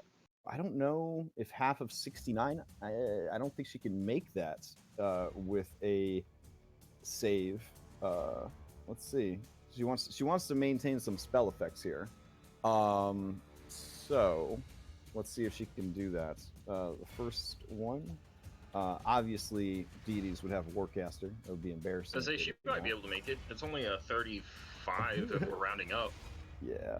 Well, keep in mind that Tiamat can do 5 aspects at once, but the more aspects she makes, well, I guess you guys wouldn't know this. Never mind. I won't I think spoil we got that. the gist of it. Yeah. Whoopsie. Oof. All right. So she's going to have to lose either a legendary resistance to maintain a spell, or she will have to lose one of her spells that is currently in effect. She will lose the Wall of Fire.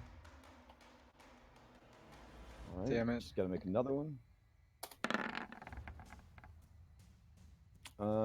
And yeah, I think she would have lost another one because half of 58 would have been a 26, and she only got a 23. So damn. All right, so she will lose another effect that you guys can't see, but she does lose access to that spell. All right.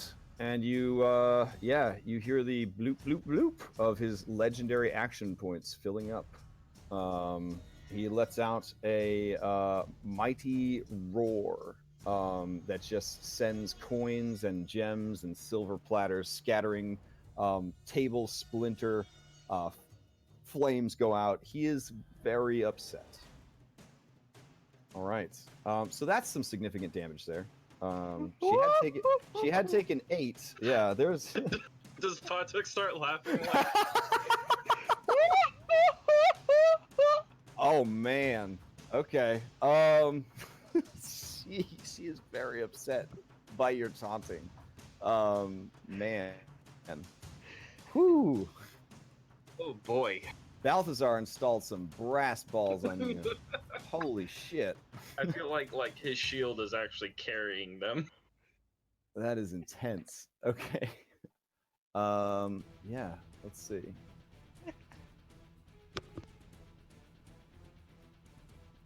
All right. So, on her turn then, oof, faced with this this dude and everything else that's going on here. Let's see. She is going to. Yeah, why not? She's gonna fly back to here. And she will cast. Yeah, that works. She's gonna cast Meteor Swarm.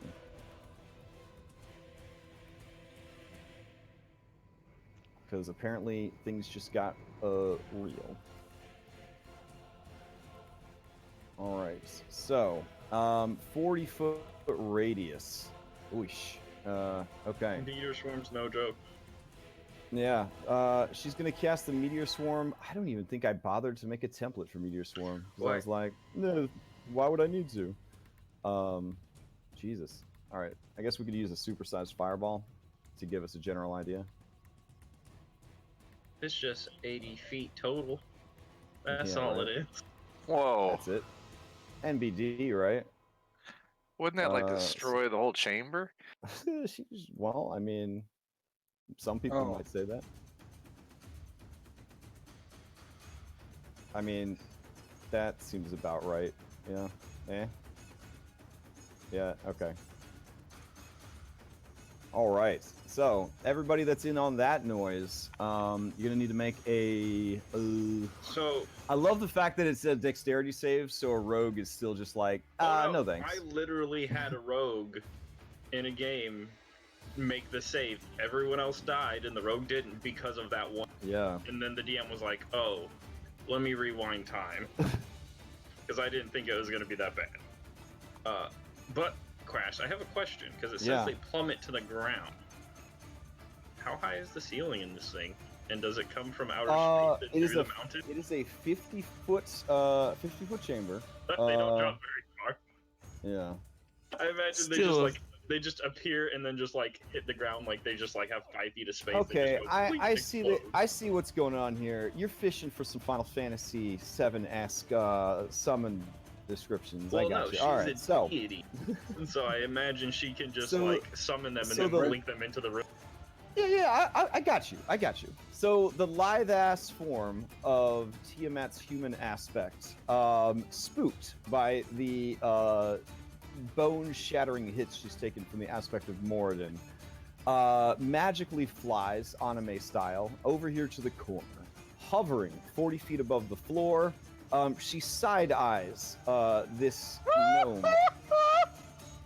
and she contemplates destroying him, and instead she aims her offhand up at the ceiling you see at first a little swirling vortex of stars. It spreads further and further, and the next thing you know, there is an open gate to outer space.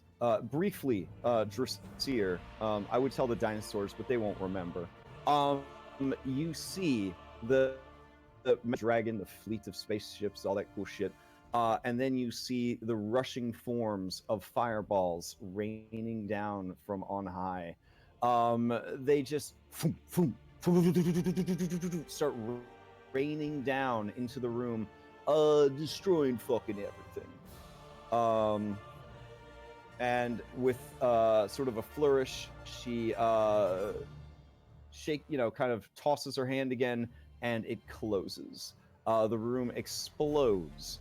Is 20 d6 points of fire damage and 20 d6 points of bludgeoning damage. Oh my god. Yeah, just rain down upon everybody who is there. Deck save. Do I have the mud on me right now? You get a dex save. Yeah. Because they're also pretty resistant to fire when I got that mud on. Man. Oh, really? I forgot one of my friggin' brackets. All right. Hey, doesn't Othric have to make a deck save and the two doggies? From Yeah. bludgeoning. For sure. He might be immune to fire, but he ain't immune to being So hit by 75 points of fire and 75 points of 74 points of bludgeoning damage. And what dex save? What would that require? Yeah, it's a dex save? dexterity save. How much? It is a 23 you were trying to reach. Damn. So. Uh-oh. Well, I'm not Barrett no more. All right. Yeah, so. Now with polymorph, whatever is left over, trample damage style, goes to your original form. Yes. Trample damage style. It's Where the it goes easiest way in. to describe it to people. Is So it's such a good one. yeah. I have a mana green deck that just has a lot Holy of trample. crap. Yeah. So she destroyed these golems. And yeah, when all of this fades, you see that as the smoke clears, the gold is just melted and destroyed. All the treasure is blasted and blown up. There's just debris everywhere. And Othric is gone. He is out of there. But in his place is a very big, very nasty looking creature. Look at that smug grin. It's one to rival Balthazar's. Yeah. All right. Well, I will have used my reaction to get rid of one of my hit get one of my hit dice to half the damage. Okay. So I only take 56 damage. Good time for that. Yeah. Yeah, it's good. It's good that you had your reaction and you didn't fail the save there. Oh, All right, so these are melted, so let me get those out of here. Literally anything that is left is just fiery ruins over here, and melted gold. How do I get rid of the barrel? You can just delete it. Oh, okay.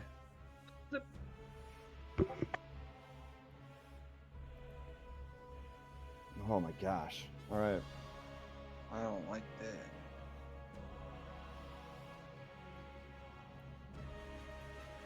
Yeah, so let me add a little bit of wreckage to this so we get a better idea of what we're dealing with here. I would say that this pillar's probably been blown out. This part of the wall is collapsed in. Yeah, I would say that. Yeah. The table's gone, chairs are gone. Yeah. Debris would have been flying everywhere. Yeah, and I would say at this point, I mean, it's dwarven made, but we're missing 2 out of, 2.5 probably, out of 8 structural supports. So, yeah, with your stone cunning work, you realize that that's probably not good. Don't It's worry, not guys. good. I have many. Oh. I'll be here for a while. All right. Let me change up the topography of the room. All right. Whew. Okay. That will be her turn. Bloodhound, you're up. So, it's gonna roll out. Actually, so hold on. Before you go, Rurik, you see that you're not holding Father's shield. You must have dropped it. It's over here though, so you should probably make a wisdom save to see if you go pick it up before anybody else does. Yeah. So you gotta use your reaction to rush over there and grab it. As you do, he's going to use a reaction to attack you.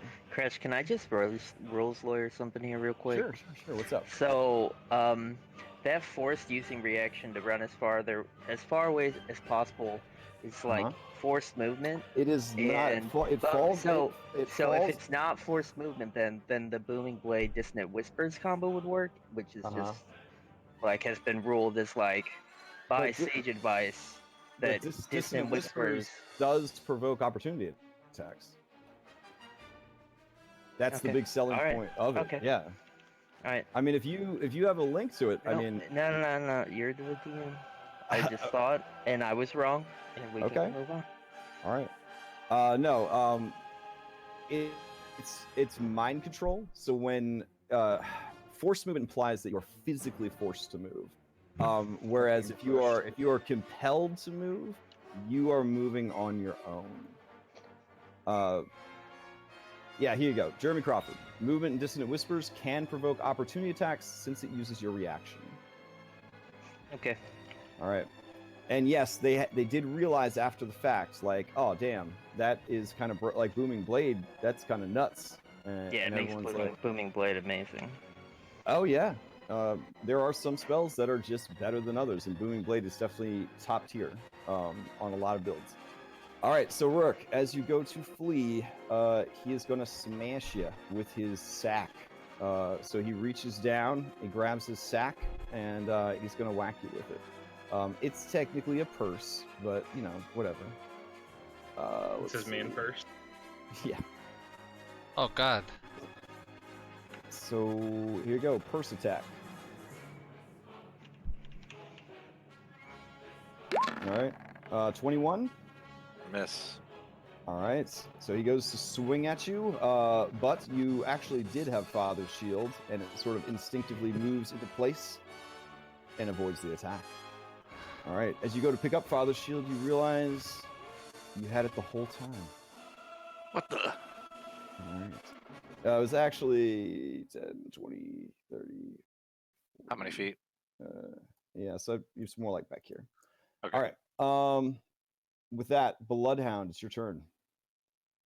Okay. I'm gonna roll out. Corner. Yeah. And try to bury her. I buried the Rask. Okay. I'll fire at the ceiling. Above her. All right. Yeah, that area is pretty jacked already. Ceiling? Okay. Well, I'm just saying the area itself, yeah, if you're trying to bust it up, it's already been super fucked up by a meteor swarm. So it would be probably pretty easy to bring down more of the ceiling. Oh, yeah. Yeah. All right. So you fire at the ceiling. You just going to keep going until it collapses, or? Yeah. All right. Yeah. All right. Your 3 shots explode with concussive force. 1, 2, 3. There is a loud cracking sound as this pillar gives way, and this pillar starts to collapse. And this whole part comes crashing down, burying her beneath it.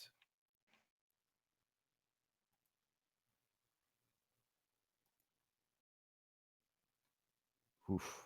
Oh, jeez. Did the music die? Was that such a hype move from Bloodhound? The music oh, man. just stopped. Everyone's Whew. silent, like. What else you got, Bloodhound?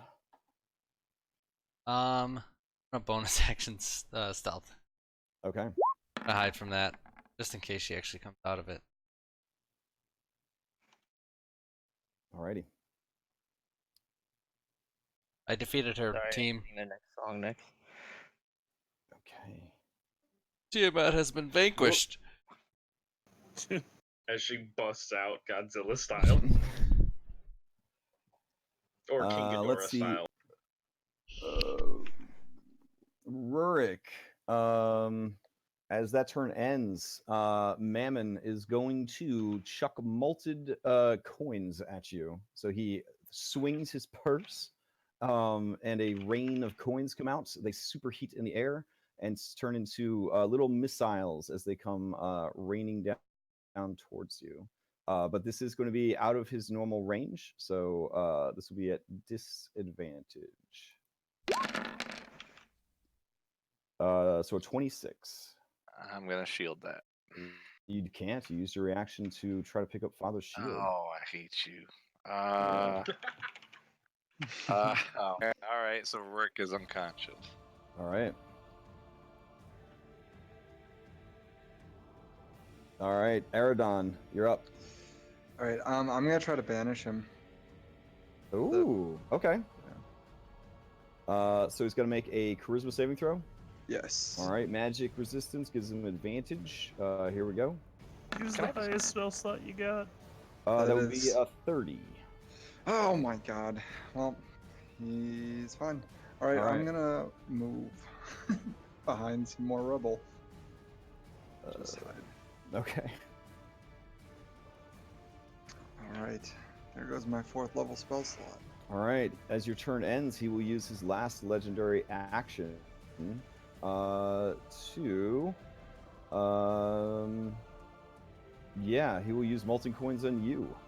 So this is going to be at disadvantage. You being Aradon, excuse me. But Okay, a that 16 misses. does not hit. Yeah, so Oh, you good. use the rubble and debris to protect yourself as the coins come sizzling down. All right. That brings us to him. You hear bloop, bloop, bloop as his stuff refills. All right.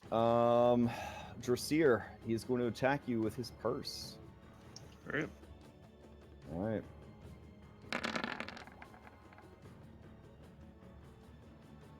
He does Ooh, not I hit. don't think a 24 hits. All right.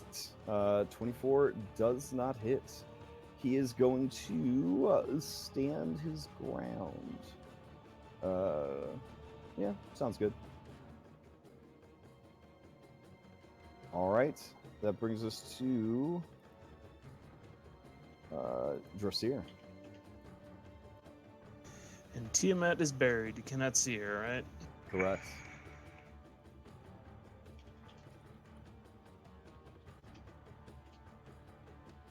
Sucks because she was actually in range of doing a misty step.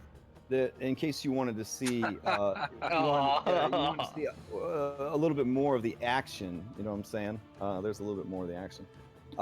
If you work real hard, I've got even more of the picture to be revealed. It's like one of them dating games. All right. Yeah. You can see his purse in the next picture. Oh, jeez. All right, He's just actually here. you with his sack.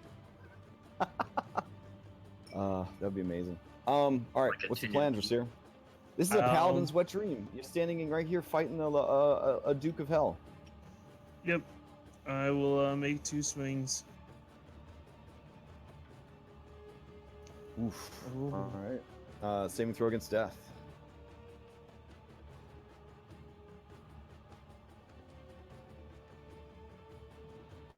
All right, no problem, no problem. Next attack.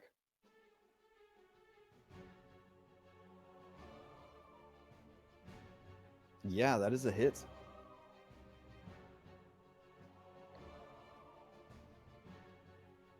Okay, okay. He is a fiend, in case you were curious. Yep. I already marked it off. Being as he was the aspect of Mammon, I figured I'd safe in assuming Yeah. it was a fiend. All right. So yeah, Nice, that nice. is Getting some numbers on the board there. 42 damage. Yeah, 42 damage. All right. While this is going on, Amiria is going to fly down to Rurik. And she's going to take her greatsword, and she's going to plunge it into his heart. I'm supposed to chop my head off. I want to find out what happens when my head gets chopped off. Oh, right. Yeah, so that is, what, 18 plus, I guess, saving throw against death for extreme crit or something. 2 failed death saves. She will use Healing Touch. So you recover 68 plus 13. I like how, in order to do healing touch, she has to stab him. Oh. Well, she was nice to Patsu because he has a good heart. But Rurik is a dirty sack of evil, so she had to deliver this one. 43. Wow, that's Yeah. oh wow. All right. All right. Thank you. Why is there a sword in me? And then she's going to fly to here.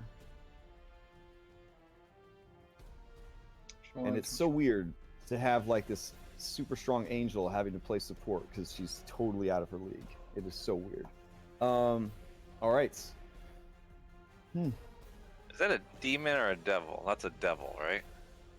That guy? That is a devil, Okay. yes. All right. Yeah, everything is still under the caved-in ceiling. Tam Rabbit, you're up. All right.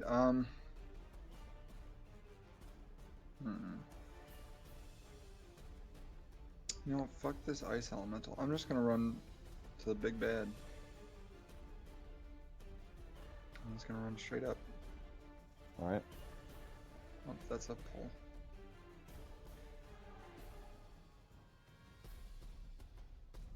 He has to dash to get. Actually, does he? Yeah. Well, this would be difficult terrain. But I the was gonna gold, go around the other way. wouldn't be. Yeah, the gold wouldn't be. Yeah. Okay, then he should be fine. All right. We're good here. Which will still allow him to kick. Okay. Oh, 19 does not hit. All right. Does the one guy get an attack opportunity? Who, the ice elemental? Yeah. Oh yeah, for sure. Ice elemental somehow still alive after all this time. Really, really proud of you, buddy. Oh, also keep in mind, Tamara, your speed is reduced by 5. Your total speed, from the last ice puncture. Oh, I might need to double check that then. Yeah, and then also do your Constitution save. All right, and Grugny, you're up next. Well, I missed anyway, but yeah, If he can get to my aura, he has advantage on the save. All right. He can't. Well, no, Well, because I- the attack would have. Yeah, it was hit way him back before. there. Yeah. Yeah. So yeah, go ahead and give me that Constitution save. Okay.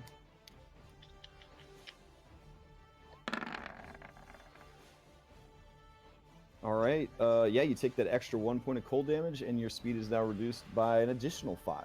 So your speed is down by 2. All right. Well, since I never made it, could I do a dash action instead? Sure. Yeah, I'll just get in here. All right. Right up on his sack. Yeah, Tam Rabbit, as soon as you arrive, after all that ordeal, huffing and puffing, your little bunny chest heaving, you see the biggest, juiciest carrot. Way over here. Go ahead and give me a wisdom saving. And the mountain is there, and he's wearing like a chef hat and an apron. And he's like, "Tam It's all for Rabbit, you, Tam Rabbit. I have come down from myself to God. give you this carrot." And you have to use your reaction to go back that way. Okay. All right. And as you do, he's 13. gonna whack you with his purse, or at least try to. You can't seem to hit anything. But hey, there we go. All right. So 39 points of damage. it goes right back over here. All right. Tam Rabbit's best turn. Okay. Oh, I just realized I have resistance to his radiant damage. Hell's yeah. I like that a devil deals radiant damage. Like that was something they started in 4th edition. That radiant damage just represented like otherworldly energy. Yeah, a lot of eldritch creatures do radiant damage. Yeah, I dig it. Instead of holy or whatever. In the same way that like there's good creatures that can deal necrotic damage because it has more to do with being undead and less to do with like alignment. All the old guys in space is just like starving. The ice elemental is just gonna come stomping over to you, Tam Rabbit. Tam Rabbit, no. I can't escape. But... Oh, jeez. All right, so give me 2 Constitution saves.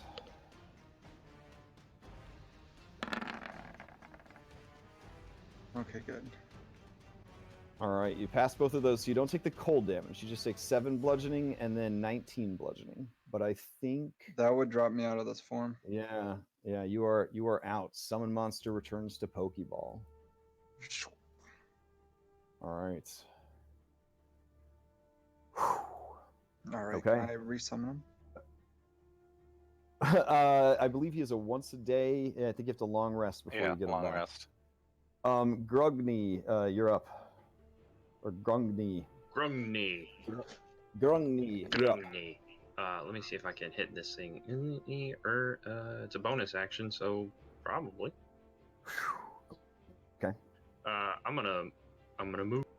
I'm gonna look at the dwarf next to me and be like, maybe you should just give me the hammer back and leave. Get out of he's here. like he's stupefied, man. He's like I'll just gently take the hammer back, right? And I will. I'm going to. No one's believing what that guy has to say. Yeah. I'm gonna move here. I don't think I'm in range yet. Right. I will action and stand beside. Okay. And as my bonus action, I'm gonna spiritual weapon. Okay. At 8th level. All right. I got something for that. Let's see. It's magically delicious. What are you doing here, old man? How's that? Ooh. It's so small compared to the forges of the great creator. Well, there are limitations to magic. All right. So it appears what next to him? Yeah. Oh, you're Okay. saying that's my weapon? Heck yeah! It's just a Yeah, big that's old your anvil spiritual just weapon. thrown at him. Yeah. You're literally dropping anvils like a I'm Looney dropping Tune cartoon. anvils. All right. Yeah, you should be able to move it around too. 19. Higher level cast. All right. 30 damage. That's a very powerful spiritual weapon. Spiritual weapon scales incredibly well. It's it's top tier. It's a top tier spell. So yeah, you bring that thing down. Even concentration. Unfortunately, it sort of hits him, and his belly just sort of blub blub blub blub blub blub blub blub from the hit, and he just kind of smiles at you. His lipstick hasn't even smeared. I'm actually not even looking at him at this point because Rourke actually recognized, so I'm more focused. Oh yeah. Yeah. It's about time you recognized me. That's my turn. I use my action to dash, and I use my bonus action to get over there. As your turn ends, before Rourke can take his turn, a legendary action. Rourke. No. You see, up here, Mammon is holding captive. She's tied up with like a rope. Damsel now make in sure you distress get this style. right, because he may not care about one of them. Her bosom heaving. It is all wife. That's right. It is a combination of all of the women in your life. Oh, yeah, right into there. one perfect woman. With She a little has, bit of food truck dashed in. Yeah, she's got food truck's booty. She has the fiery determination of of Thalma. She's got the brisk and cold badassery of your baby mama. Yeah, and you got to make that wisdom save because you have to go to her. I'm gonna use my inspiration, DM inspiration. All right. I love how you're one step outside the shield to give yourself advantage. I know. All right. So you gotta go pick her up. Honestly, if I'm being truthful, I think he has her way back there. He's got her way back in the rubble. You gotta go save her. But I'm a dwarf. I can only move but- 25 feet. I know. So you start rushing towards her. And Isn't then he still prone also? are you still prone? I Oh haven't yeah. gotten up, Because yeah. he hasn't gotten up yet Yeah. since So he you died. Yeah, you gotta use half your speed to stand up. So you only make it like 10 feet. That's sad. I'm coming. All right. All right, your turn is up, Burke. What are you gonna do? Leave it to Rourke to disappoint the women in his life. Yeah. As you go to get them, they burst into flames, and they are being burned alive, crying out your name. So Rourke, All wife. Rourke's just mad. He senses his devil's playing with him, and he reaches out towards him, and this diamond appears in his forehead, Oh. and he casts radiant.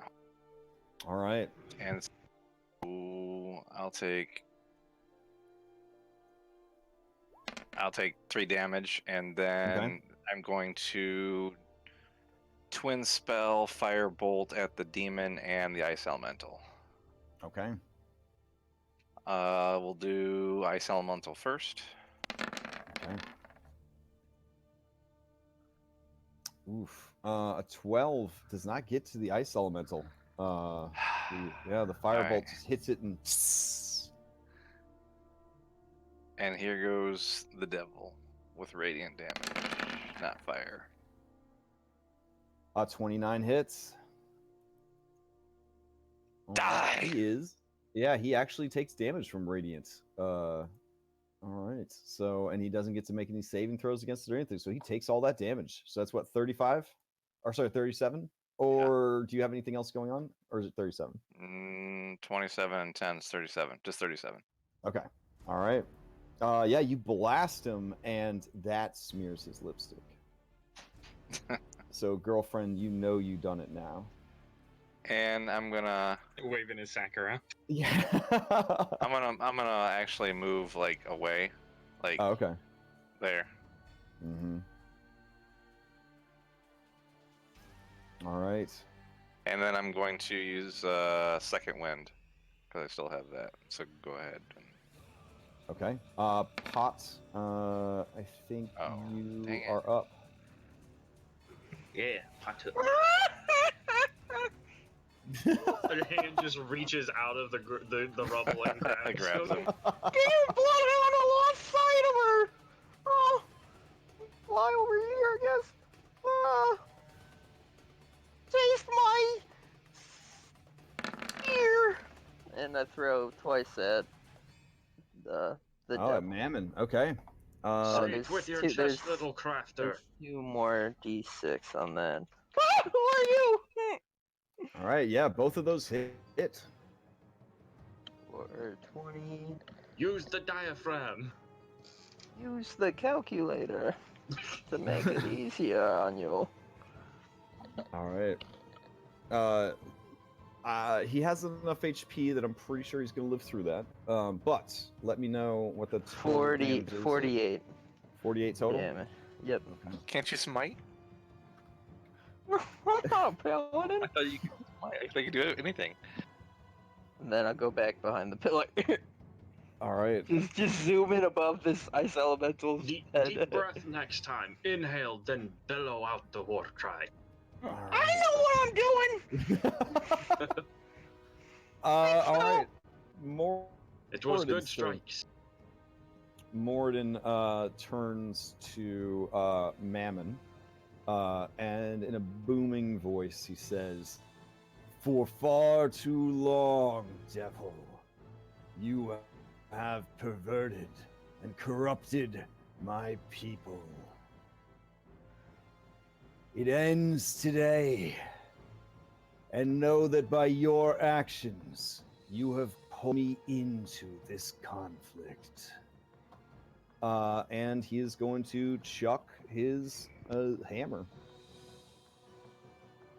I threw it on the ground. All right, here we go. Yeah, do you want to take the opportunity attack, Robert? Because thinks I about it. support that. Greggy thinks would about it. obliterate you. All right, 3 attacks. That healing I was gonna give? Not today. Two of them hits. Let's see, that was 12d8 plus 12. A reasonable amount of damage. All right, here we go.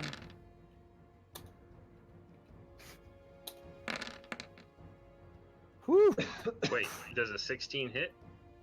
No, sorry, 16 doesn't hit. I was just grinding them out, I guess. Just Yeah. It's like let's see how much I can do here. He is bloodied. 131. I just imagine the hammer hitting one of those horns, just ricocheting it back and forth a bunch of times, giving the biggest headache. I would honestly say this: the first and second hit would probably have like cracked. There'd be a big crack forming in his horns because he sort of tried to use the horns to take the blow because everywhere else on him is kind of squishy. Yeah, holy shit. Is he a humanoid? That devil? Most assuredly not. Damn. Yeah. Okay. Not in that form. I mean, he's got humanoid parts, but he's outside of the humanoid classification for sure. Alrighty, that brings us to. Yeah, this should be interesting. Okay. So, I guess I need this template again after all. Shit.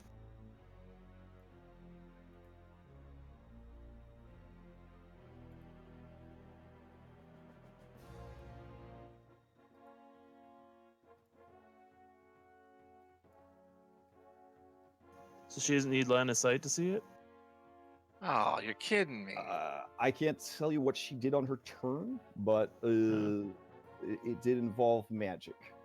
Yeah, it did play fairly with the combination of magic. Now, admittedly, her getting 2 turns per round certainly isn't fair, but you know how deities do. All right. Yeah, so she casts a second meteor swarm on any who is assembled here. Right, I'm gonna And I use think my... So I'm 49 feet up. they're falling from the ceiling to the floor.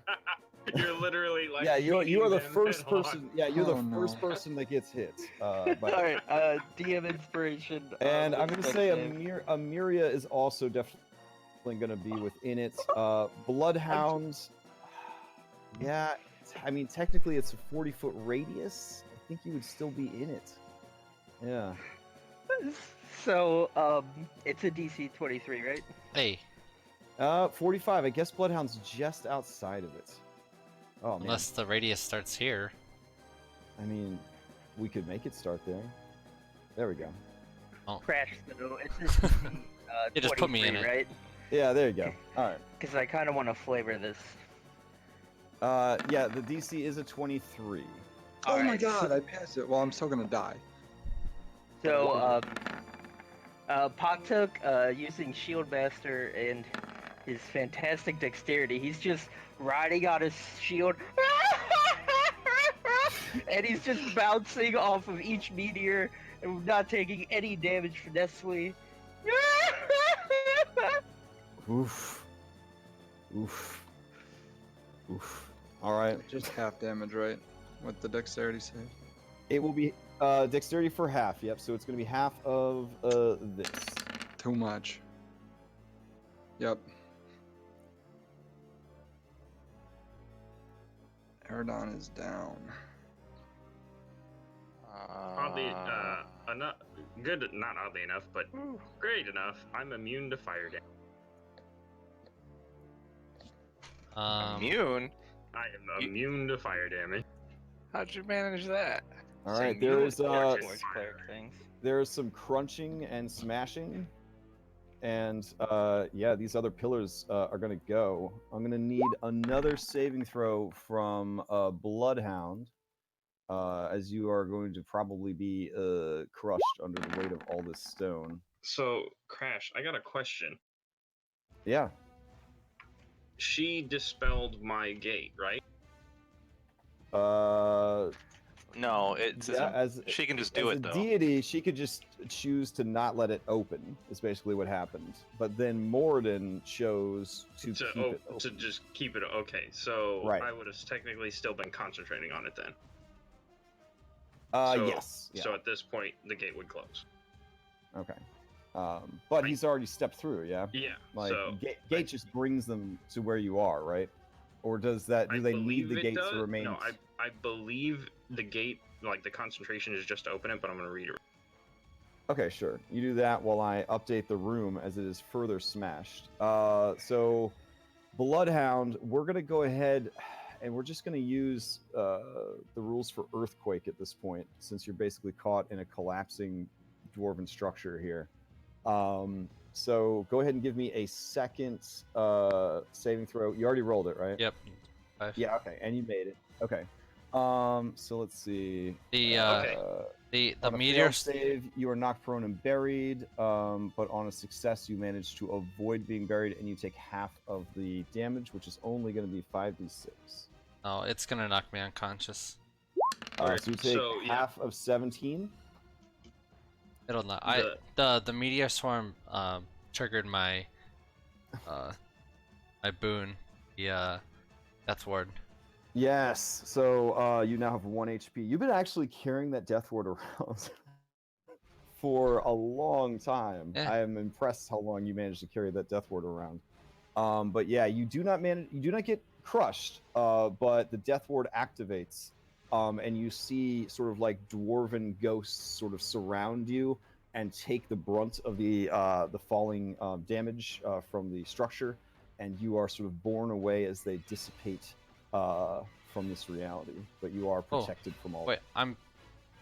Well, no. I'm just explaining away how your Death Ward looked, because there was no duration on it. You would have had that Death Ward until you used it, because of Caretaker's boon that he cast on you. So I think it triggered from the meteor swarm, and then the falling debris is what knocked me unconscious. Oh, the falling debris would have. Okay, then I stand corrected. You are crushed under the falling debris. The angels tried their best to shield you. But then the ceiling fell on top of you afterwards. So, according to the spell, if I'm reading it correctly, it's just once the dude steps through, I don't even got to pay attention to the portal anymore. So, portal can close all at once. All right. I think it's more keeping it open if you're like the one in charge of summoning an extraplanar army, basically. Yeah. But that wasn't the goal. The goal was get Murray or some form of him, and he's here, good to go. All right. It's all right, I guess. It's kind of cool. It's also kind of cool that somebody just shield mastered a fucking meteor swarm. Meteor swarm? They say that feat is bad. Who says that? Yeah, I was gonna say, who says that? Oh man. The internet. Okay. A lot of the people that say this stuff don't play high-level games. Yeah, true. I'm convinced. Yeah, definitely, for sure. It's so good. All right. Man, so yeah, let me destroy more of this this room. Jesus.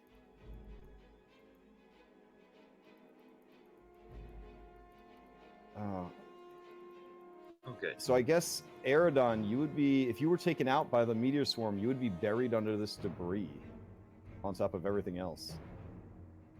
Excellent. Yeah. Let me see if I could at least find your body. Dig you out a little bit so that your allies at least know you're there. I think I put you into the new dynamic lighting. Okay, there we go.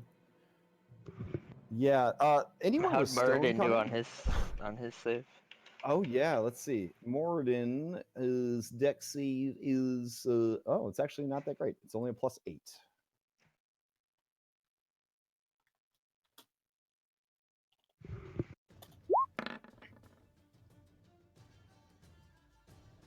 But he got a 26, so I guess he did pretty good.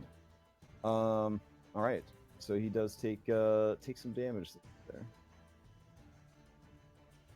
Oof. Okay.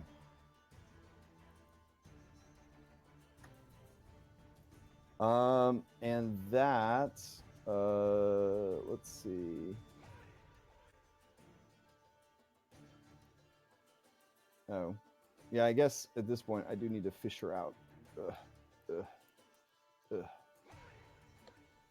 Ugh. There we go.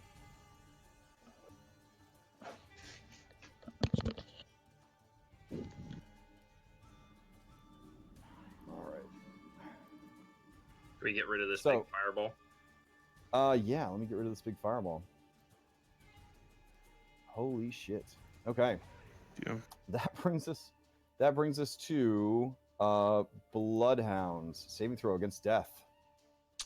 I'm stable. Oh, you're stable. Stabilize. Okay. Stabilize 'cause you whenever I'm have, dying. Nice. The All right, ancestors, so you have stabilized. they do what they can.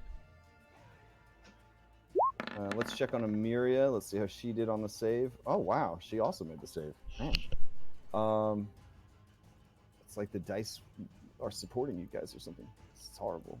All right, so she only takes half the damage, and she is resistant to apparently not to fire. That would be good when going up against devils, but whatever. All right. Jesus Christ. As that turn ends, yeah.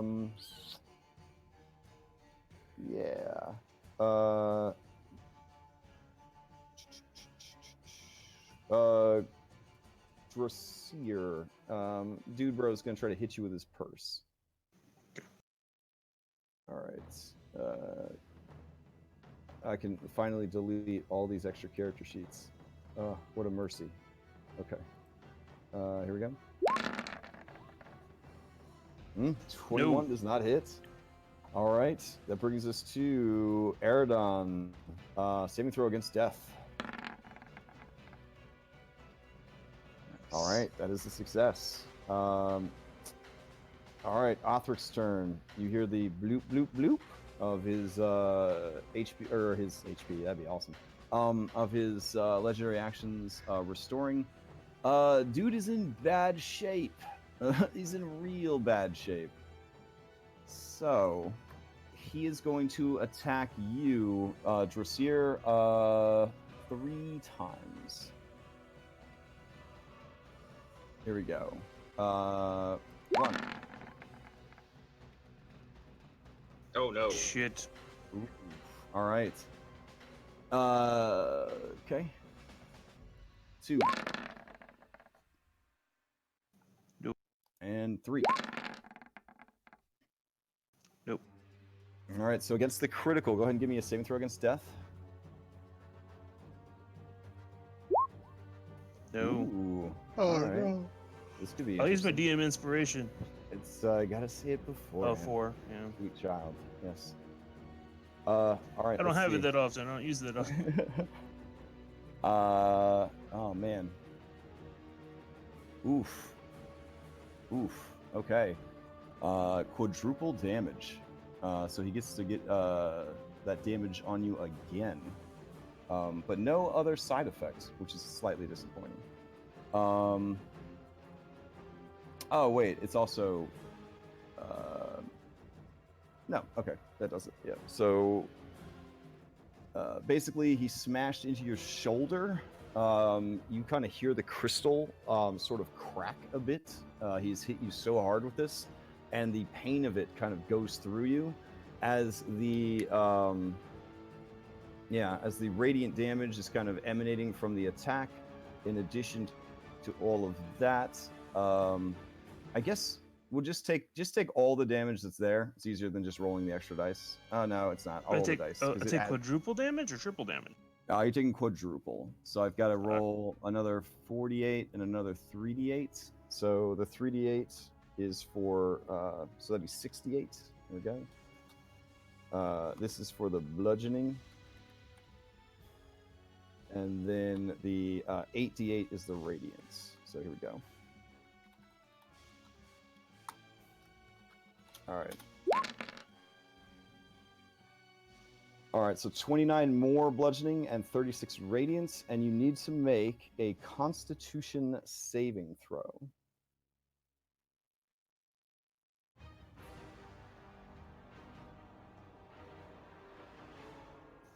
Okay.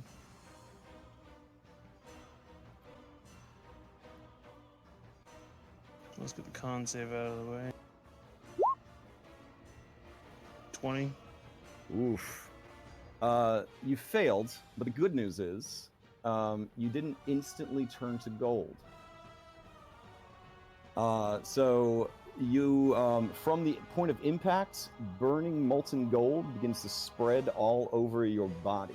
You are restrained, and you will get to make a saving throw at the end of your next turn to either get rid of this effect or be turned to gold.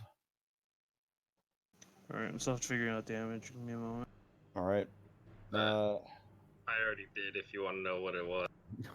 Well, I need to know how much radiant's different because I have resistance to radiant damage. Oh, that's right. Yeah, Platinum Alright, so Dragonborn.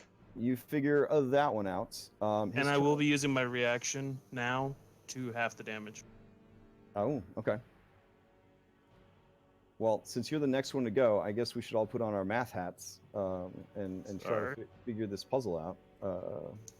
So total, you would have taken 29 if you half in everything. 29 bludgeoning and 30. I believe it was 36 or 39 radiant. Then you would. Is that having the radiant again? No, that was the first half. Okay.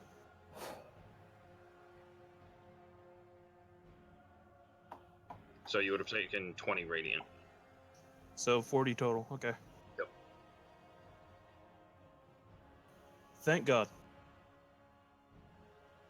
All right, Dressir, your turn.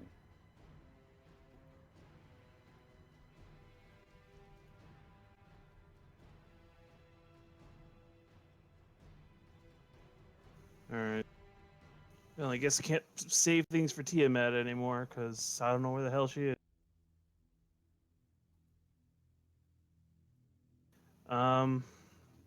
We're actually going to use our action for do cleansing touch on ourselves. Okay. Get rid of the gold effect. All right, you remove the gold effect. And I'm actually going to Misty Step. All right.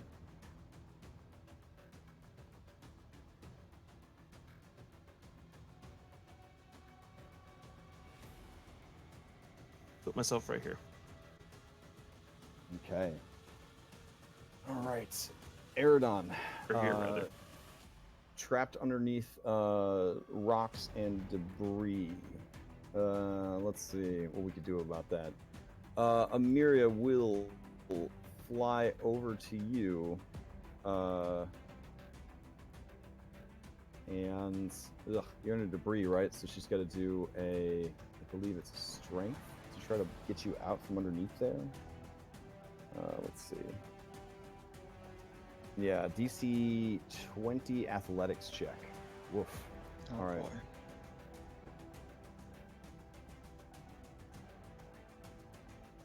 Let's see. There we go. Yeah, all right. She plunges a muscular green arm down into the rocks, and she pulls your ragdoll body out and sort of, I wouldn't say respectfully, sort of tosses it to the ground in view of your allies.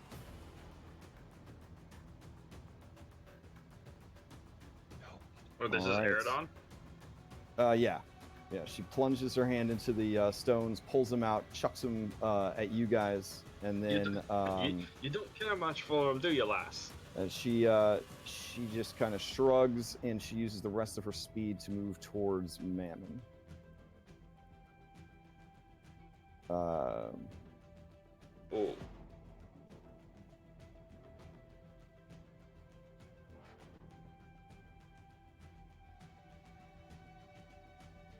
She also calls out to you, free action. Tiamat is still here. There. And she kind of motions towards the debris over on the southeast side of the room. It's coming for me. Help me. That's a shame. Yeah. All right. That brings us to... these guys are done. What am I doing with that? All right. That brings us to Tiamat. This one dwarf is just like, what is going on? Tiamat gets to go. No. Yeah. Man, she is not having a good time here. Patsuk, please make an intelligence saving throw. Oh, wrong one. That one. Oh no, my Oh. nat 20! Oh. Come on! No. Come Look, on. your But again, your you're a intelligence fucking save, gnome, you dude. have a nat 20. You Oh, gotta- Yeah. wow, I'm a fucking Just All let right. out, Arter. This irritating little gnat to her is just getting Yeah. away with everything. All right. That brings us to Grugny. I'll learn it. From me, you'll get the All right, I what are you look gonna do? around and I take the axe and that was close. And I plant it on the ground and I will cast Mass Cure Wounds Ooh. at 7th level.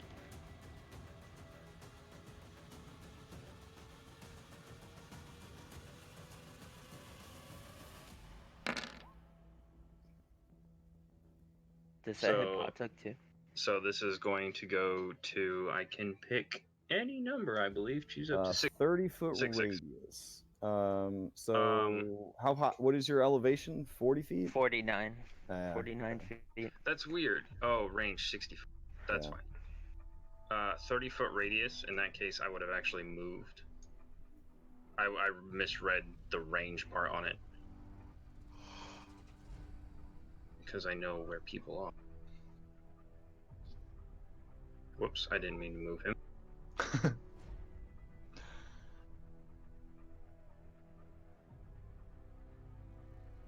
Yep. I don't know. I'm I in think there I- now.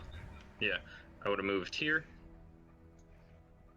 And then I would have hit Eridon, Rurik, Bloodhound. And I want to try and hit Dressir. I don't think I could.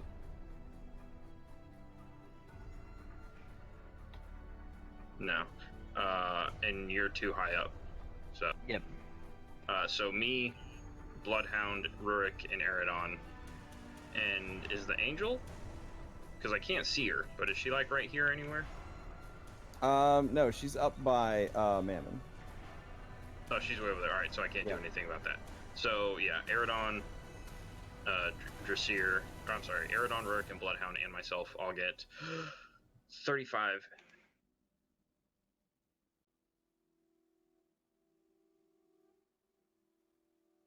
Hell yeah, dude. And then bonus action.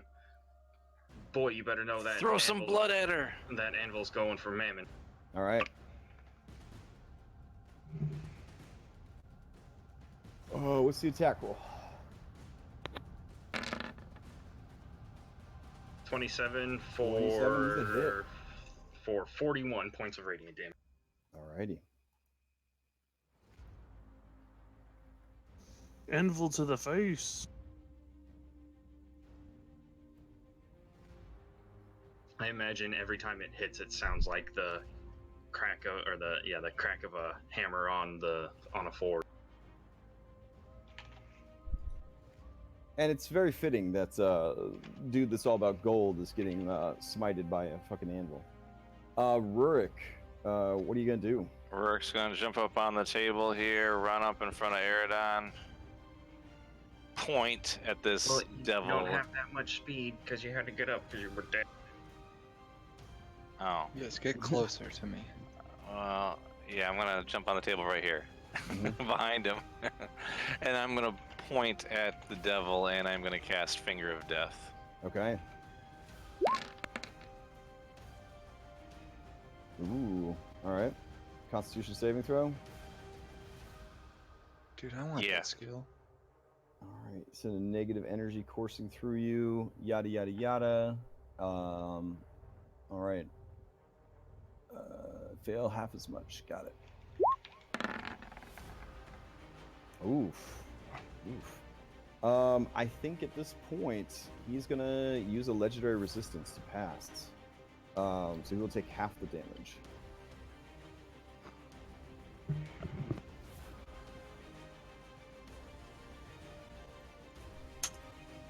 All right. Anything else? No, that's it. All right. Top of the round, Potsuk. Potsuk's gonna fly down to be within Dressier's aura right next to him. And he's gonna throw Mind Striker twice at the devil. Okay. Take this! Does a 24 hit? 24 hits. Alright, then an extra 1d6 thunder damage for Arcane Weapon. So, 18, 21 damage. Okay. All right. As your turn ends, he is going to chuck some molten gold at Rurik. Sounds good. I'm like way in the back. I Okay. know, right? Yeah. Okay, no, that's right. That's right. Throw 'em my way, ugly. All right, I got it. Here we go. Molten coins.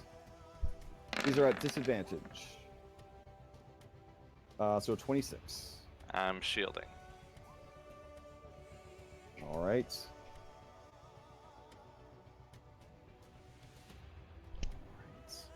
From the back of the room, yeah, you hear a rumbling voice, much bigger, deeper, and more draconic than the evil anime girl voice, and it basically just says enough. Yeah. So. You better run. The voice actually would be right up on everybody. So it would be from right about here. Let me see her speed. Hold on.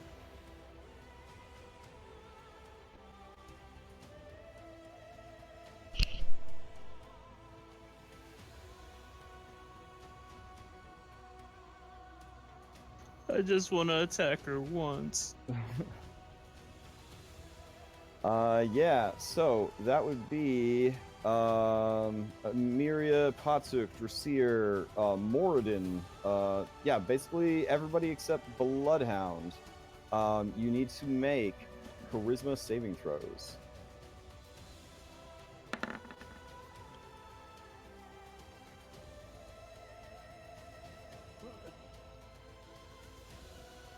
Got a 1 and a 2. Is this charmed? or This is magic not sleep? this is not a charm or magic sleep. I will use inspiration. She casts sleep Or I at roll. 9th level. Ha ha Nah, ha. it doesn't affect any of us. 9th level. You're a joke. Let's I think you use that inspiration. Yeah. How does Still not she gonna still help. have 9th level slots left? Holy shit. let's see. This is Mine's This 32, isn't a 9th but- level spell though. Wait, so wait, inspiration well, you just said gives you 9th level. advantage? I got. Yeah. Oh no, okay, I was okay. I was Oh, joking. never about mind. that. Okay, I was like, again? I have advantage on inspiration saves anyway, Spell so I wouldn't saves use anyways? inspiration. Okay. You want to use it on like attack rolls for your stuff. Yeah. All right. Amiria's gonna make it as well. Let's see. Nice. Yeah. she's like not having this shit. What was the difficulty? 23. Shit. All right. Can I use my follower ability to have Balthazar make the Christmas save for me? Oh, is that one of his abilities? It would be dope. Yeah, I was about to say, like, that would be pretty cool. Hold on, boss, I got this. He just like stands in front of her and like, hey, how you doing? Yeah. No, what she was using was, she was basically just using Divine Word. Who actually failed that would even be affected Trasir. by I Trasir? took Unless it's fear. You guys actually have enough HP that you are not in the group to be affected by this. Oh, nice. Yeah. Wait, am I in it? You said Nope. Bloodhound, you didn't need to do it. So Aradon and Rurik, what did you guys get? Aradon passed. 30. What did Rurik Rurik failed. get? Rurik failed? 13. Okay. 17. 18. Rurik, you are deaf and blind. Oh boy. Alright. The main thing she was going for was to dispel these fucking celestials and kind of even the playing field a little bit. Did it work? He technically failed his save. Now, as a aspect and a legendary creature, he can use a legendary Just choose resistance the to pass, pass. like, Yeah. not today. And so he will. All right. His turn comes up, and he is going to Reveal her, reveal her, reveal her. Praise be the Forge. Well, I mean, he can see her because he's a deity. Yeah. So True he's sight and going everything. to chuck his hammer again. Just play it cool. Why? If it ain't broke, Why fix it? yeah, exactly. Fuck up her invisibility. All right, here we go. You want a dude that can drop 36 d8 damage a turn to cast Dispel Magic with his turn? No, I think he means hit him. No, so bad. hit him hard enough that she drops it. Okay, I got you. I was like, yeah. That makes a lot more sense. Okay, so let's see. I'll just do everything in one go. That'll make it easier. There's so many turns between turns, though. That's all right. I'm surprised he hasn't been using any of his legendary ability. Yeah, you guys got to remind me of that stuff. I got so much stuff to keep track of. All right, so that is a hit. That is not a hit. I wish it was a hit. And that is a hit. All right. So yeah, that's going to knock her out. I don't think she's going to make it. Is it just gonna knock her out? Just No. not gonna knock her out of invisibility. It's just straight up knock her. Yeah, let's see. Ooh, she got a 30. So, but that's not enough because she needed she got the first one, and then for the But second, not the second one. well, she's got advantage on these. So let's see. The second one is 24 and a 21. So she does lose it in the second one. All right. So she's definitely going to want to maintain that other one. So she will lose invisibility. All right.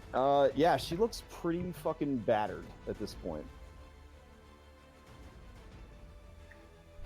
Dare I say, bloodied. Dare you? Because you know what's gonna happen. We're all just gonna hop on her and tank her. All right. So that brings us to Bloodhound. Okay. Use half of my movement. Stand. Dang. Then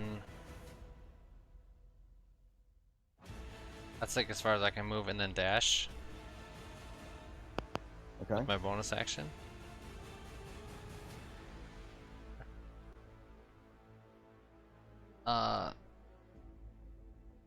He's like, I'm alive and well, bitch, and fire it at her. All right.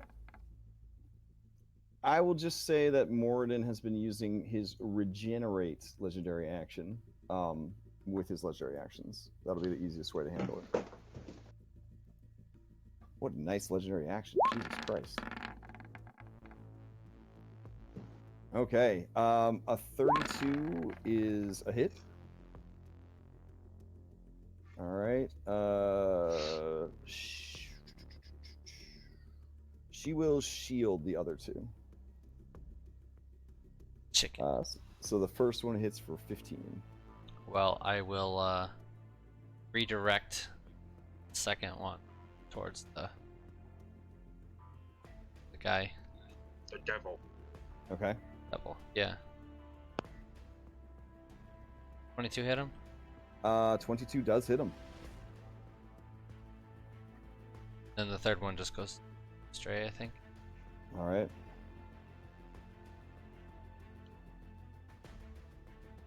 Wait, don't you have advantage if you hit?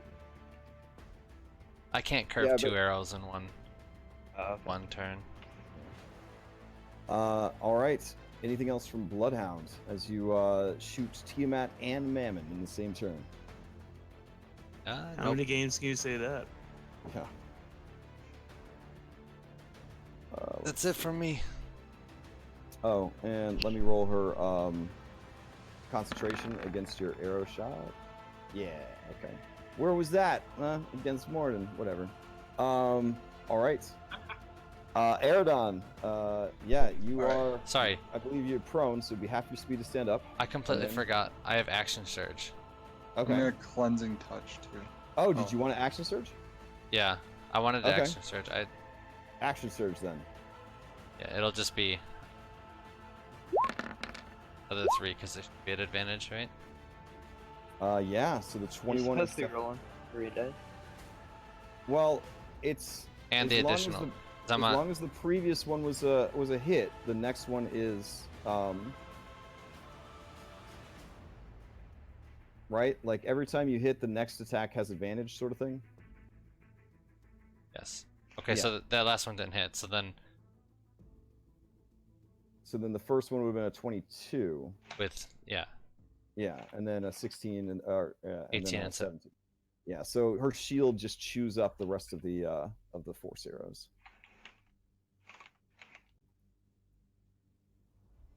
okay. All right. Alright, I'm gonna get rid of his blindness and deafness with a cleansing touch. I can't see, I can't hear. Well, cleansing can only get rid of one of them. Isn't it blind / deafness? Right. And as you're doing that, Eridon, and your turn ends, Mammon is going to use legendary action on Patuk. Patuk, he is going to. He's going to create the illusion that Balthazar is his best friend. And Balthazar is over there cheering him on. Yeah, Mammon, you're the best. Yeah, you're way cooler than that Patuk kid. Oh man, he honestly, I think he's a little bit of a baby. And you know in your heart that if you go to him, you could convince him that that's not true. You're not a baby. You're a big boy, and you're his friend and not Mammon. But maybe not. Make a wisdom saving throw. See what happens. Yeah. Balthazar, you would never! All right. Yeah. So, like, if you have enough. Oh, wait, speed, wait. Right. What's your? The question is, do I have my reaction?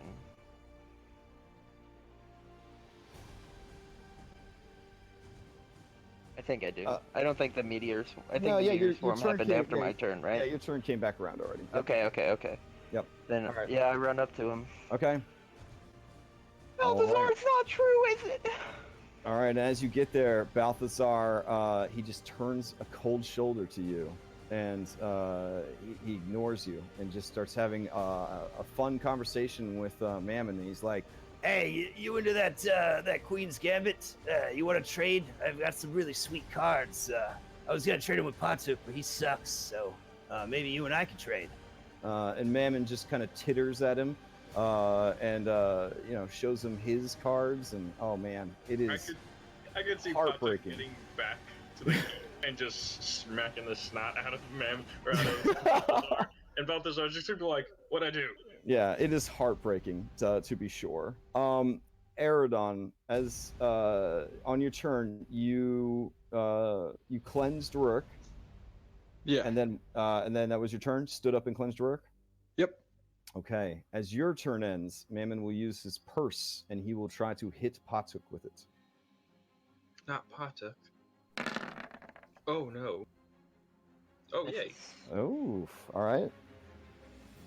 Mammon has had one hit, I think, this whole fight. And this is why playing with dice out in the open is important. Because It hurts. yeah, I guarantee you, if you had a fudgy DM, this motherfucker would be tearing some shit up.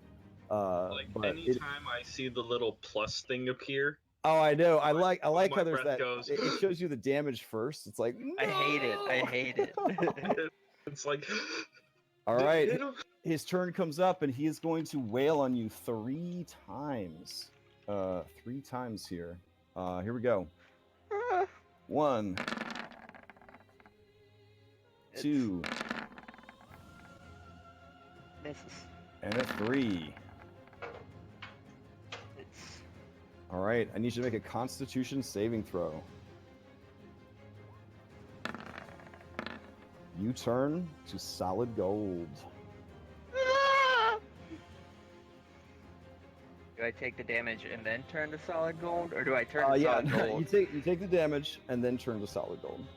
All right, so it's 40, 53, 67. So this is actually important. 20, 40, 54.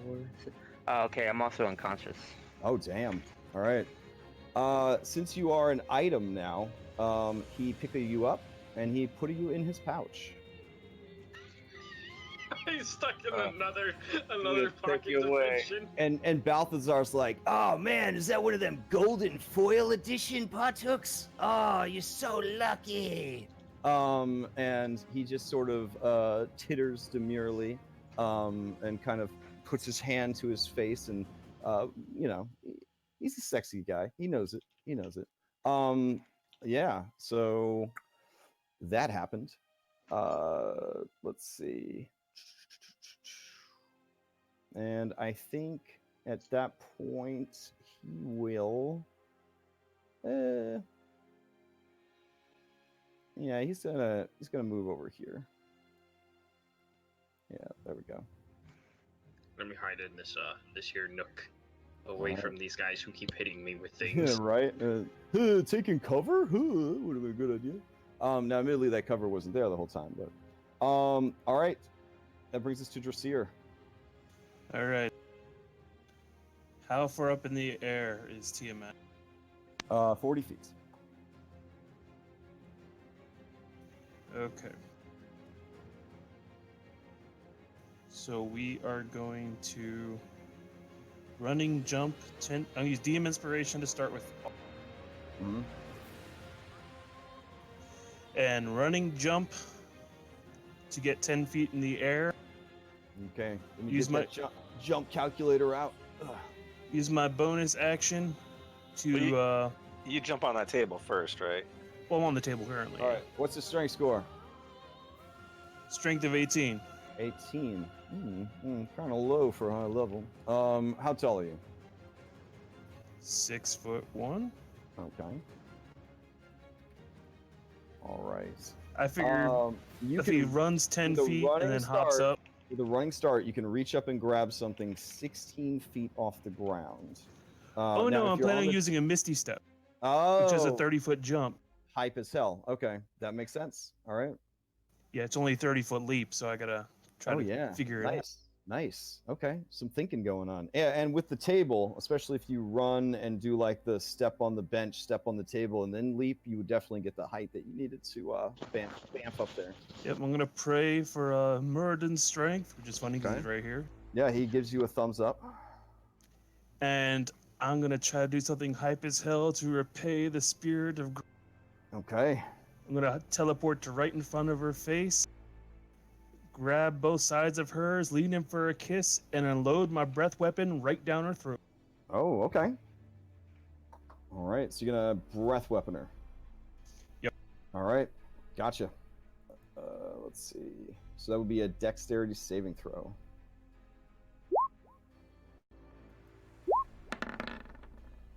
Do I get to re-roll that because of inspiration? No, no, I mean inspirations for rolling So- D20s Okay. and stuff. Yeah. Yeah. So you breathe this thing, and it is radiant. She takes all of the damage, and she begins shrieking in outrage because you actually hear her say in Draconic, "I can taste him on you." As you do that.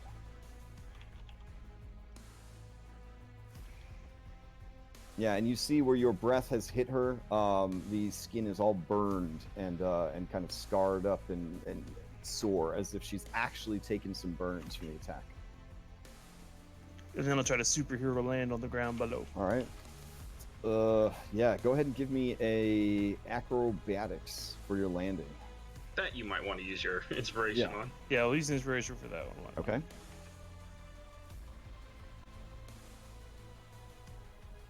The 15. All right. Yeah. So you come crunching down to the ground. Instead of 4d6, you'll just take like a d6. Yeah, that's right. Or a d6. My hands are doing a great job tonight. A d6. There we go. So 2 points of damage, and you superhero landed. Probably some long-term damage to your knee ligaments and stuff like that, but you know, it's all good. She is absolutely furious at this point.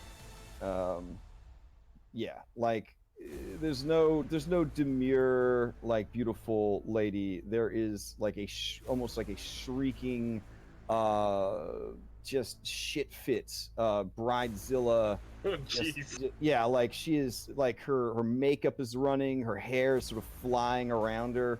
Her robes and dress are like torn in places. You see different elements kind of fuming from her mouth and her nostrils in the 5 different colors of the different energy that she commands. She is incredibly pissed off. Hey, if I'm gonna go out, I'm gonna go out pissing her off. All right. Whew. Amiria. Amiria is going to... I think she will charge Tiamat. So she will fly in and make 2 greatsword strikes against her. Tiamat currently under the effects of a shield spell though. Oof. Alright. Oh, there we go. Maybe? Nope. Oh. Yeah, see, all that's right. what it does to you. Yeah, she swings once and twice. Tiamat's magic shield continues to appear in different colors of energy, deflecting these attacks. That's why breath weapon only worked. Oof. Bypass shield. All right. As that turn ends, can Big Boy see anything with all this debris and stuff around? Let's find out. That was probably the main reason I didn't have him take cover, is because he wanted to be able to fuck around with people. Yeah, okay, this is all just counting as rubble. Got it. All right. So, yeah. Drasier, go ahead and give me a wisdom saving throw. Oof. Yeah. Fuck you. Yeah, you don't even look at whatever illusion was created. You don't have time for that shit. But it was money. Yeah. All right. God. Tiamat's turn. I'm hyper focused on her. Yeah. All right. Man, it's getting really rough in here. She's getting fucked up. Yeah, I don't think she could afford to lose an aspect at this point. All right. She is going to... yeah.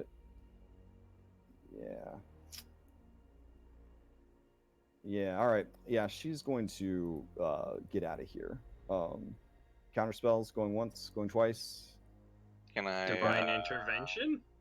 Can I use my reaction and You try to leaning hold real monster? hard. You leaning real hard on your daddy right now. I just want to. He's right here. He's doing what she did. I mean, he might be just as mad. They could That's all I'm stop. They could definitely stop gate spells, but Yeah. yeah, he has a pretty good spell list. He's got Earthquake and a number of other great spells. He does not have a Dispel Magic. On his Oh no, spells. I meant my actual divine intervention. Oh. Not him. Is that a reaction? I don't think it is. No, it's yeah. All right, so yeah, she's gonna fuck off. All right.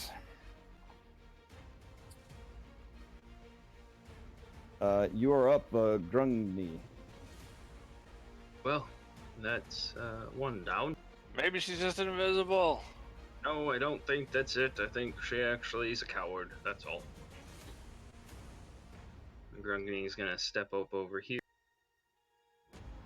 and he's going to use his action. How far is this? 60 feet. Oh, he's gonna use heal on Jasir.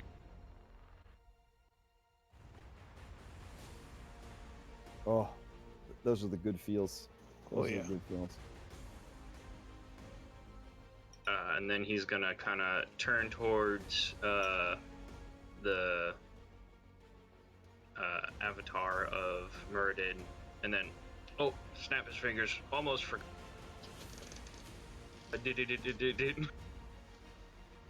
Flip that anvil right on over to dude who's trying to hide in the background. Oh, all right. Oh no. If you just summon him, well, he's got something in his pocket. Just That's, ready in action.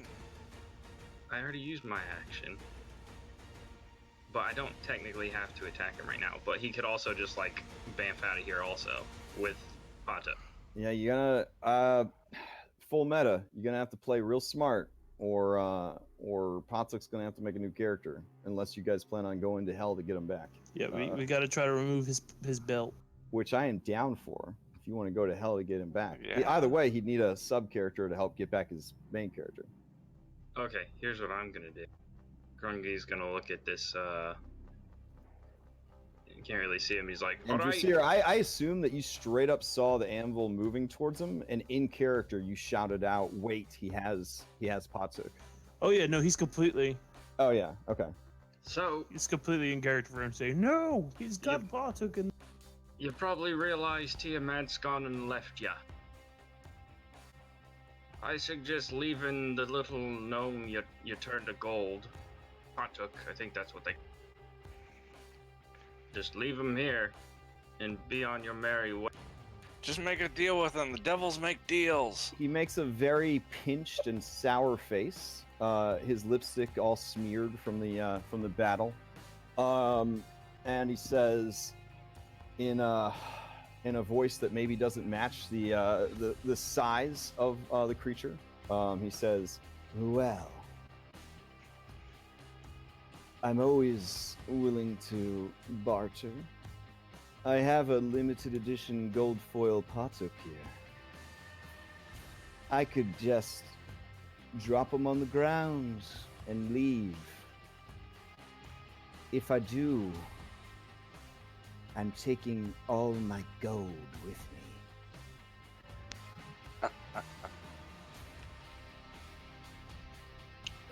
Grugny's gonna look at... Isn't this the leader of the order? How much is he worth to you?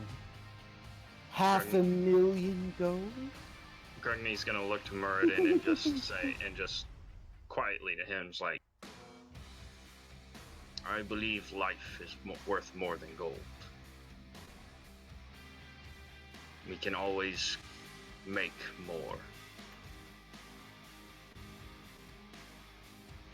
And then he'll turn to that direction and he'll say, done, but I want to see you put him on the ground. Hey, he's trying to trick you. Patuk's gold. He'll take all the gold. He'll take Patuk with him. It's not a He deal. already- Don't do it. He said he would leave Patuk. Patuk's gold. You see Mammon put on like a pouty face. He kind of has like a Victorian era sort of jester sort of vibe to him, like almost like a clown in his mannerisms and stuff. And he makes an over-exaggerated pouty face and he says, "Leave it to a dwarf to keep track of his gold. Fine, I amend it. I will take all of my gold except the limited edition gold foil Patuk that is going to then be yours. How does that sound?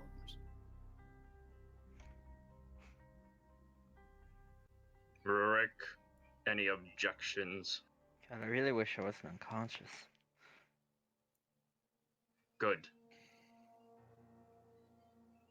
I don't have Make any it happen. objections as long as we get Patrick back. Why don't you make Or him? you could just keep beating the shit out of me and I'll just go home that way too. I already said put him on the ground. No, make him.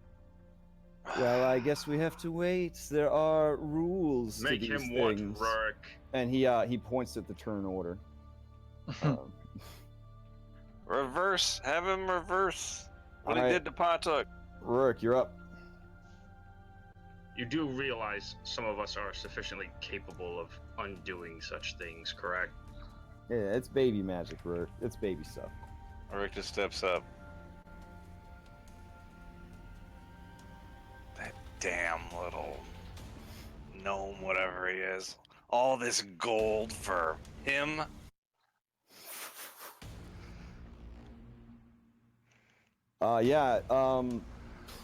Yeah, Mammon is just tittering. He is so pleased that even though he is losing, he still kind of feels like it's a win. I'm gonna ready an action in case he tries to leave. Oh. I'm readying a hold monster, so if he tries to leave, I'm gonna cast it. Alright. So you've been using concentration slot to ready a spell. Yep, just looking at him. Okay. Yeah. Ooh, man. Moradin, who was summoned here by you, who this is his aspect. Yep. He says, Slaying this fool here does nothing, and Precisely. will cost you your ally. I will stand down. Right, and as he said, the deal has been struck. He's only taking the gold, not the jewels or precious metals. He dissed it. He just said gold. all right, Moradin does not seem at all pleased with this situation. But Pointing out loopholes in a devil's contract. That's awesome. so he goes to you, Rurik, and he puts a hand on your shoulder, restores all of your hit points. Who does that? Moradin. Oh, okay. Thank you, Moradin. I just kind of bow my head to him. It is good to see you, Prince of the Lost. All right. You guys stand down so that he can return your hostage. If so, that is the end of this encounter. Not happy about it. Not happy at all. Neither am I. Retrieve me. Bloodhounds. Eridon.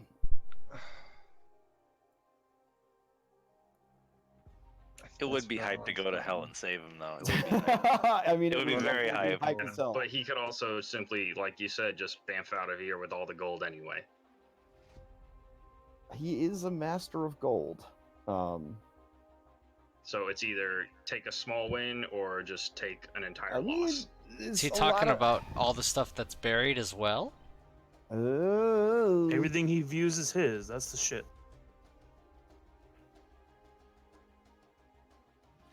Yeah, I don't What's care. funny is all Yeah. of it is as rightful king. This all is this a gold this is essentially a godly pact. You guys are at a level of power that you are Hercules level power. You are demigod power. Well, If he takes more than he should, we'll just travel to his plane and kill him. Can I say something? Yeah, I mean, you guys That can I think openly might- discuss as the turns are going by, So- but I'm asking if so- Bloodhound, do you ready in action? Do you stand down? Do you shoot? What do you do? Can I? By Rurik and ready in action. Is he turning him back from gold? Normal? No, we can do that ourselves. We can literally do that ourselves. This is all right. So this is completely conflicting because Bloodhound is only in it for the money. then hold an action and wait till I have what I have to say. Mammon. Oh, I guess I gotta wait for my. Oh, my turn comes up after him. It's held. I mean, again, this is a dramatic scene. So if your character has something to say, time is sort of stretching out to accommodate this. Yeah. So Your gold is just everything in this room, right? Wrong, The deal was already made, sweetheart. The deal is made, and I'll hold up the axe. And as rightful lord of this here keep, all this gold belongs to me as well. He sort of rolls his eyes. Yeah, I don't think so, sweetheart. I am the last of the Hammer Fist. You killed my brother. Oh, I know who tried you to kill are. me. I gave your brother the advice he needed to be a success, and he was. Then again, the money belongs to the Hammer Fists. Oh, I'm so sorry, but see, he signed it over to me. Legally.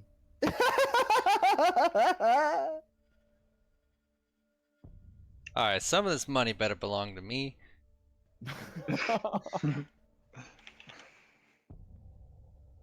Cause I didn't just do this for nothing.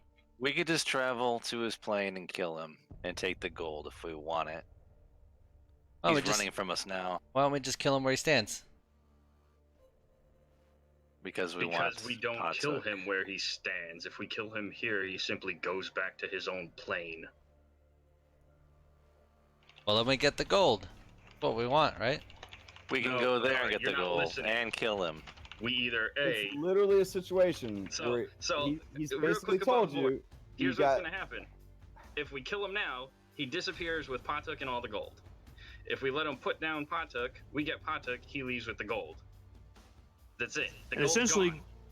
Essentially, Grungni's already made a decision without consulting any of us about it. I mean, a deal was made, but you guys, he's a new dude. He's not part of the order. Like you guys, he just showed up and helped out a little bit, I guess, a little bit. Summon a god. Yeah, so you guys can make your own call on this, but I need to know. It sounds like Bloodhound is frustrated and holding an action. Eridon, what are you gonna do? I need to know. We stretched the 6 seconds out for too long. I'm gonna hold an action. Go up next to Rourke and hold an action to cast. All right. Yeah. He begins casting a spell. Did we make a deal? Oh, he begins casting a spell. Anybody? Well, wait. Is the deal done? Where's Patuk? Look, I'm just telling you that he's casting a spell. He can't leave. Oh shit! Son of a bitch! Unless you miss. You got 3 damn. shots though. You don't. Ready to action, you get 1 attack. Oh, that's right. Son of a bitch. Oh, dude. it's almost like the gods realized what a cheat you were. Oh man, let's find out what happens. Let's see. Ooh. There is a bad sound from inside your bow. You have damaged it somehow. I bet you want to save Patuk now. I mean, I want some gold so I can pay someone to repair it. All right. He's out of there. The whole monster and as he didn't go through. disappears, literally every piece of gold is gone. Just out of there. Do we see Patuk laying And around? you see Patuk, the golden god, is left in his place. A bloodhound gonna walk up and put his finger on Grugni's chest. Like, do you understand how hard I worked to get here? To take all this gold from this dwarf? Grugni literally just turns and walks away from him and walks over to the statue of Patuk. Yeah. Heal him! There he is. He's all gold now. And he's gonna provoke a reaction. Opportunity attack. I mean, that's fine. You already broke your bow. It's alright. You're gonna attack a dude while his god is literally standing right next to him? Like... Heal him! I've done this. Oh. I've come so far for gold. I'm waiting for the attack. Heal him. Moradin walks over to you, Bloodhound, and he says, "Great hunter, here." And he touches your bow and fixes it, because that's one of his abilities. Yeah, complimenting. And then he says, "For your services." And he shakes your hand, and when he's done shaking your hand, you are holding a fat-ass emerald in your hand. He just kind of holds it up to him, like, You, can as accept a that. greedy man, you see that this is a pretty fine-ass emerald. It's, I believe, about 3,000 gold. I am going to attempt. he just says, well, the gods are useful for something, huh? From time to time. And he kind of chuckles a little bit. Mostly, and he looks around the destroyed throne room, they're nothing but trouble. It can be fixed. All right. Yeah, greater resto or better to Yeah, so to I fix. just pop a greater restoration on Pata. Okay, as you pop it, Potuk falls over unconscious. Yeah, On the bright side, all your body functions ceased, so you weren't having to make death saves or anything while you were. and then It's very Han Solo. You like fall forward, and fucking Balthazar shows up, dressed like a space bounty hunter, and he pulls his mask off, and he like picks you up, and he just checks you for life signs. Yeah, it's a great scene. It's a great scene. you get 33 hit points back. Okay. What's going on? Where'd I go? Holy shit, y'all. What happened to Tiamat? Did you guys win? They ran like the You cowards. let them run! This is what happens when leadership's not around. Well, that new dwarf over there just gave away 500,000 gold to bring you back. I could have built the biggest library ever. Moradin's aspect at least, kind of clears his throat and says, "This gold belongs to the dwarven people, not the order.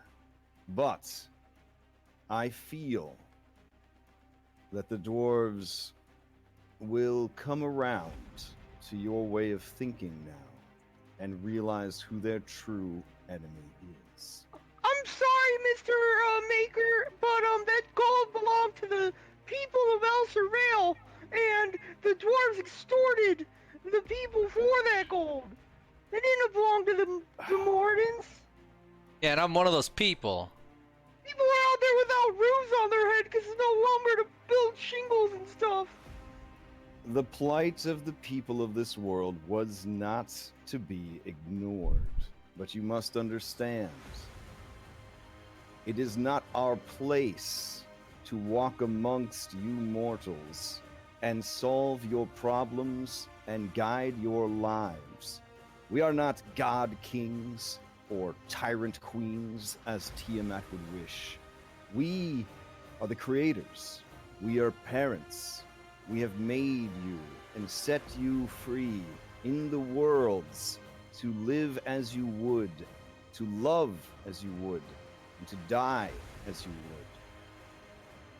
Decisions were made, bad ones.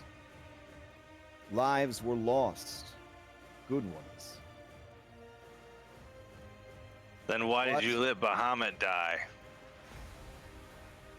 Yeah, oof. He turns to you, Rourke, and he says, as insolent as the one who tempted you away from me. I was there when he was betrayed.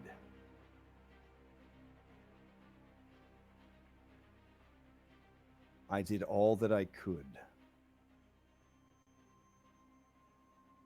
So how do we keep Tiamat from entering this plane? I have to check the limitations of a gate spell real quick. It sounds like you you're can't really- leave yet. It sounds like you're really cashing in hard on this shit. Hold on. It's like, Sorry, bro. I'm only here for a minute. I'm out. As he looks at you, and he Dang, does come that, on. like if you've ever seen DBZ abridged, Yeah. Goku just makes a popping sound as he leaves. So he looks at two things could have happened.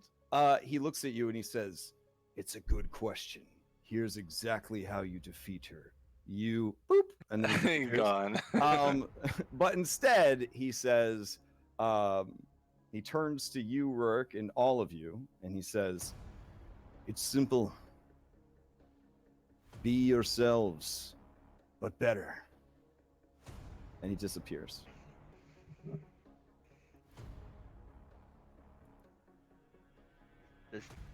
Son of a bitch!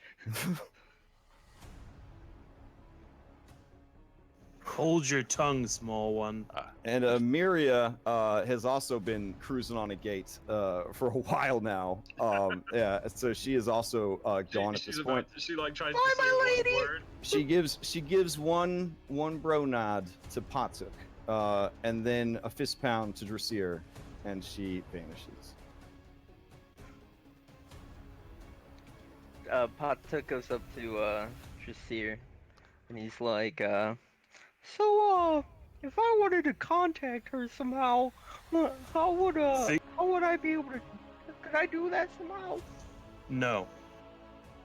And walks away. We need to go find Adrena or Guildmaster Dara Copperfist. There's gonna be a power vacuum here. We need to make sure that the dwarves have someone to lead them. I'll lead them. As long as they bring me gold. No. That sounds like the last dwarf king. This will be an elf king. An Eladrin king. For the dwarven people. More intelligent. I don't think they want that. Bloodhound, shut up. Wow. I want my Can damn we, gold. Can we talk about how we treat each other as teammates real quick?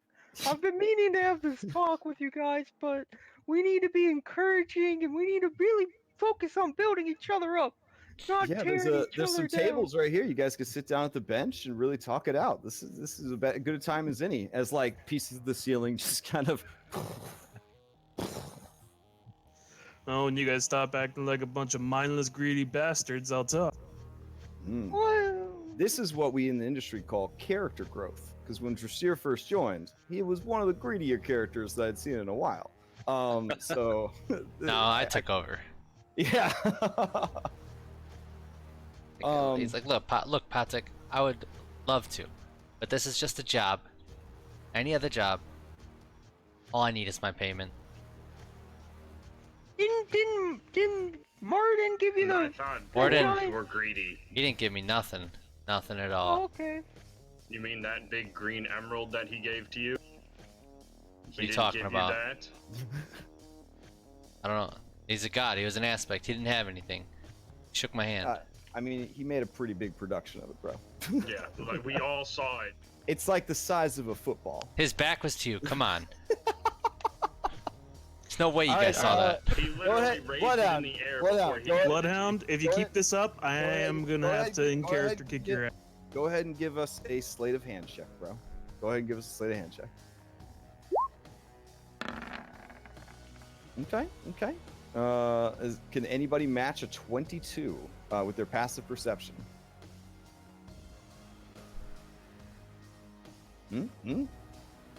All right. I guess this is just between Bloodhound and a lawful good god of creation and order. He's gonna try. Guess you don't have that emerald anymore. He's gonna basically be scamming a god. That's cool. It was for him. It's his reward. Can I intimidate Bloodhound to telling the truth? I try to avoid that kind of stuff for the Okay. most part. Yeah, but you guys have been with Bloodhound for a while. Bloodhound is he's unaligned. He cares. He's here for the kills and the money. It is very simple. Maybe there's more to his reason being here. Maybe it's his unborn, unborn children and his super prego wife that he doesn't want this whole world to be destroyed or whatever. That might have something to do with it. But outwardly, his angle is he is here because killing gods should make you some money. Ideally. You know, if you're part of the order, you have to share, right? I don't know. Did I sign something? Am I on contract? All right. So, it is worth mentioning new person because the order always seems to act like 5-year-olds when there's new people around. New guy that is a dwarf cleric. I'm just sitting here watching all of them. You're just like, there have been mixed stories about the order. Basically, this unstable psychopath Rurik has a very high charisma. And he pulls into other unstable psychopaths. Right, yeah, he attracts like-minded individuals, and Elservale believes very much in the fight fire with fire, fight monsters with monsters kind of thing. So the Order represents, especially since the fall of a certain amazing paladin who took vows of chastity, or he would kill everyone in a 500-mile radius. They thought with Pendington that the Order might finally get back on track. With the death of Pendington, there was a great and heavy sigh felt across Elservale and the surrounding countries as they heard of the death of this individual, and they were like, it's back to monster time. You tried to stay as connected as you could to the outside world here in this place that was basically turned into like opulent, evil Persia kind of deal with like gold and overeating and slaves and just everything that could be gluttonous and greedy and cruel is what you watched your fellow dwarves sort of descend into. Day by day, week by week, month by month, they sort of descended into this. You held out hope that there would be strong enough allies that would arrive, and that would be your time to strike. This was that time, and your instincts were correct. It did manage to do the job. But as you look upon these people who are supposed to be the greatest mortal heroes of the realm, you are surprised that some of them are still so selfish. Kind of regret healing some of them. But that being said, you watched your entire race consumed by greed. So, pot killing, pot kettle black sort of thing. Yep. It's that it is a weakness that can affect anyone, and that Mammon's play there at the end. This is exactly what he wanted. He wanted them to fight over the gold. He wanted them to blame each other. That is what gives him strength. That is what gives him power. Yeah, so all that kind of goes through your head as these guys are just sort of bickering. It's one of those like scenes like in a movie, right? So, where the camera is kind of traveling from like face to face in these quick cuts as they sort of like spittle is flying as they're arguing about like the gold and what happened to it, and I want to get paid and all that kind of stuff. And then like their voices kind of turn into a murmur, and the camera sweeps over to you. And you think about all that you have gone through and all that they are going through, and yeah, it's a whole bunch of shit. So Grungy, while they're arguing, I don't know if Jasira wanted to stay while I was going to do this, but that's up to him. Is going to take his anvil is still here, so he'll float it over here, and he'll take out Sunforger and. In one hand and smack it on the anvil like a gavel so everyone can hear it. And if they pay attention, he'll look to Rurik and he'll say, Rurik, you are right.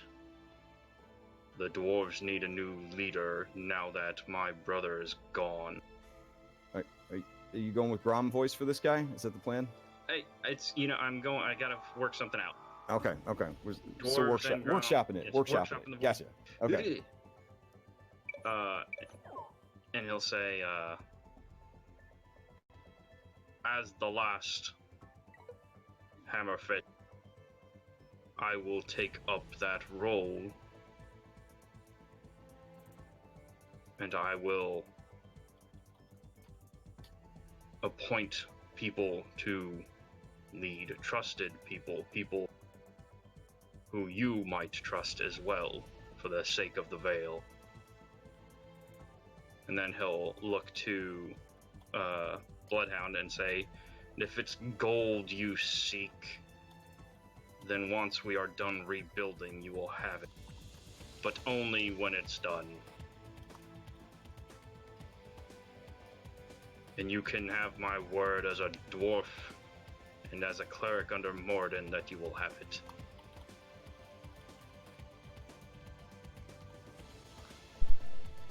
I agree with you. Do you have any cool Grunny. magic items here? I agree with you, Grunny. I think a dwarf should lead this group. But the Order and the Veil will need you and the people here. That is why we will assign a council of dwarves here. I can already tell that I am needed not here, but elsewhere. So, I will come with you, lest you all die before you can put Tiamat down.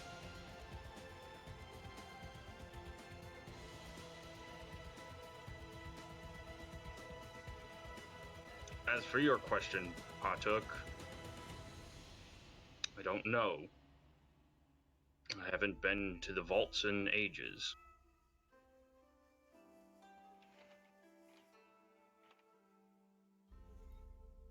I only have what is on my person. Granted, with all of that moving and shaking Tiamat was doing, there could be plenty buried under this roof.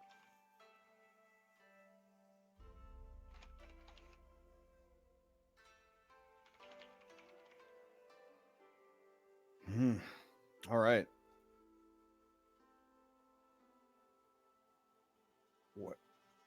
What next, guys? What's the plan here? Rourke will go and try to find Grob's body and drag it out, just because he did help to free the dwarves. He'll take.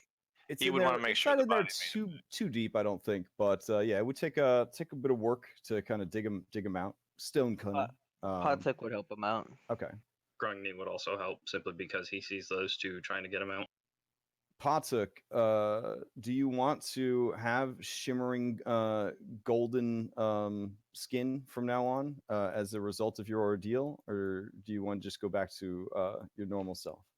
You look sharp, Patuk. Oh, do I? Oh, we'll Balthazar will love it. Yeah. Gond would be impressed, little one. I mean, we don't necessarily need a gold, like a pea yellow overlay. Yeah. I could try to do a gold gradient overlay in Photoshop or something. Give him like a golden border, like the bordering, make it gold. And Grungni, you know that the Garl Glitter Gold hatched the gnomes from gemstones. So and now he looks like he's a precious metal. Yeah, it's kind of a nice, it's a nice touch there.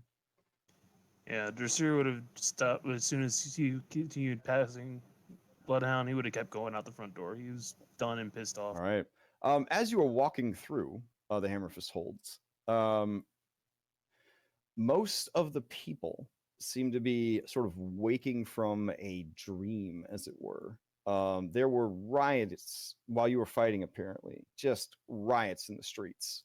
People slitting each other's throats over like a silver piece. No, even more embarrassing, an election piece. And I know it's worth more money, but it's such garbage money. Yeah, like they are a shattered people as they try to like make sense of the things that they've done. Some of them who have their senses about them a bit more than others, and some of them who resisted all this time and now feel like it's okay to act are shattering chains on the various slaves that they have. And you see that in the last few years, they have enslaved a great number of kobolds, goblins, schnurfneblins, which is to say deep gnomes. Yeah, they big beast of burden and stuff like that, mistreated and shackled. There are dwarves kind of shattering those chains and sort of helping each other out. But yeah, like the whole place is like Black Friday, and they only had like so many TVs. It's like that bad. Like it was just a madhouse. And you, from what you could tell, it all happened like when you were fighting. Like the energy given off by like Mammon kind of caused these. I don't want to call them lesser beings because that's super weird. But these lower level individuals could not, regionally as an effect, like could not help but give into their most greedy and covetous desires. I guess Drasir will see if any of the creatures catch his eyes from like creatures that might be from his homeland or rarity. Between vigilance and the orc tribes, I believe we could just accept these refugees. Yeah, I mean, you probably have the most kinship to the kobolds, which yeah, because even though kobolds are selfish and kind of shitty, they are still dragons, and so yeah. I gave you the whole little spiel about on the Turtle Isles. The kobolds are like servant people. Yeah. So seen as valuable servants, not necessarily slaves. But now, treasure wise, there's still ass loads of gems and things like that because he didn't take those with him. It really just depends what you guys want to do as far as like wealth is concerned. Do you want to leave the money with the dwarves so that they can have their army re-outfitted and join you as allies? Do you want to negotiate with the dwarves as far as like share what's left of the wealth with the people? Because let's be honest, the dwarves have not to get communist, but they have way more than their fair share because they bled the rest of the region and the southern regions of desert land dry over the last few years, basically profiteering off of the war and the planar incursions and all that kind of stuff. So these are ill-begotten gains. So the dwarves obviously could use the money to rebuild, but you also know that they've bankrupted like the rest of the Vale. Take half for redistribution and leave the rest for them to rebuild. I would say if you would allow the dwarfs to keep what they have to rebuild, but in recompense for the Vale, their services would be free, and they will work off their debt. Well, the problem being, in the meantime, the dwarves are not the only people who need to rebuild. There's lots of places that have been devastated. The dwarves do have an assload of lumber, stone, and the other supplies that they were gouging the rest of the region on. The dwarves need to prepare the Vale for war. They should take this. We should establish some sort of a governing body with the purpose of preparing the Vale for war against whatever's coming. Well, if we take half I'm not talking about just physical wealth. What if we take half the wealth and take it more in trade goods than we do in building supplies? Right. I think that's what Grungy is kind of implying, is that they'll keep the resources, and then because they are master craftsmen, et cetera, they will redistribute them in the areas that are needed. Like if you want them to rebuild Brindle, for example, they'll rebuild Brindle, that kind of thing. But by having the resources, they're able to then distribute them. Now, that being said, politically, it would look very good to the rest of the Vale that hate y'all. Peace offering. Yeah, that hate y'all real bad. Which if is you why were, I if, said if they you, would yeah, do if the you were, work if for you were free. to sort of, yeah. Yeah, but working for free and not it just you got to give them something tangible now, Yeah, or else they're gonna resent you. Humans and halflings don't Jasir, live. they already resent the dwarves as it is. I'm trying to help you out here with your very high wisdom score. Humans and halflings have a very short lifespan compared to dwarves. So for races like that, your efforts would definitely be appreciated, but they would probably be sweetened up a bit if they were to be given sort of an offering of like recompense, sort of like, hey, you know, we did you dirty. Here's this, and we will. We're here to help, kind of thing. Because honestly, again, like they have a different mindset, right? Like dwarves, it's a slower, steadier. They could see further down the timeline, sort of thing, whereas these shorter lived races can't. And the same way that I helped out the original Pantuk with his, you know, like, how the hell am I going to role play a 20 intelligence character by being like, here's additional information, blah, blah, blah. How do you handle like a 20 wisdom character? Like, I would provide you this sort of insight, and you could still role play however you want, but I just want you to know that your character would be aware of these things Now, when you're making your decisions. That being said, his character would be aware of these things. It doesn't necessarily mean that you guys would. now wisdom wise, if you gave the people physical goods, like gems and stuff, look shiny, makes them feel good immediately, but kept all the trade goods to rebuild for yourself, the dwarves know long term that's more valuable, and they could buy back the other places with that gold, could buy the resources from you.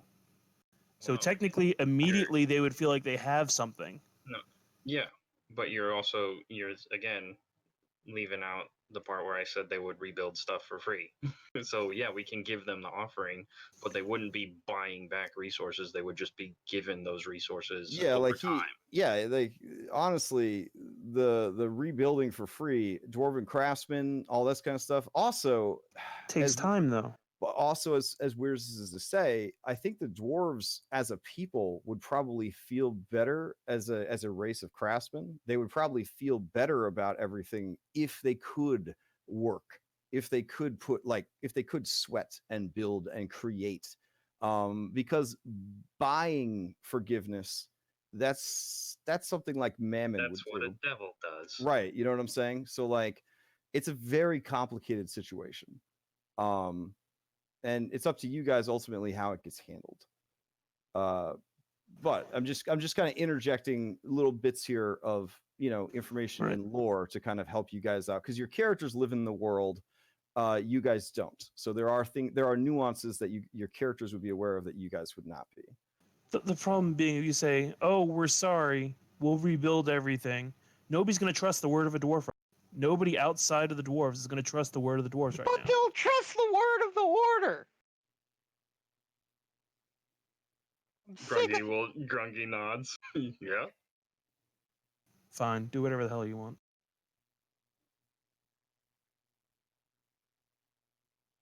All right, We must Eridon, come together. You got anything to add here?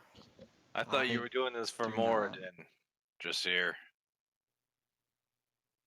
I don't want any wealth for myself. I'm trying to redistribute it to the people. I could give a fuck care less about what goes to me. Yeah. I just feel like whatever I'm saying is being ignored. So, what do you guys do? Whatever you.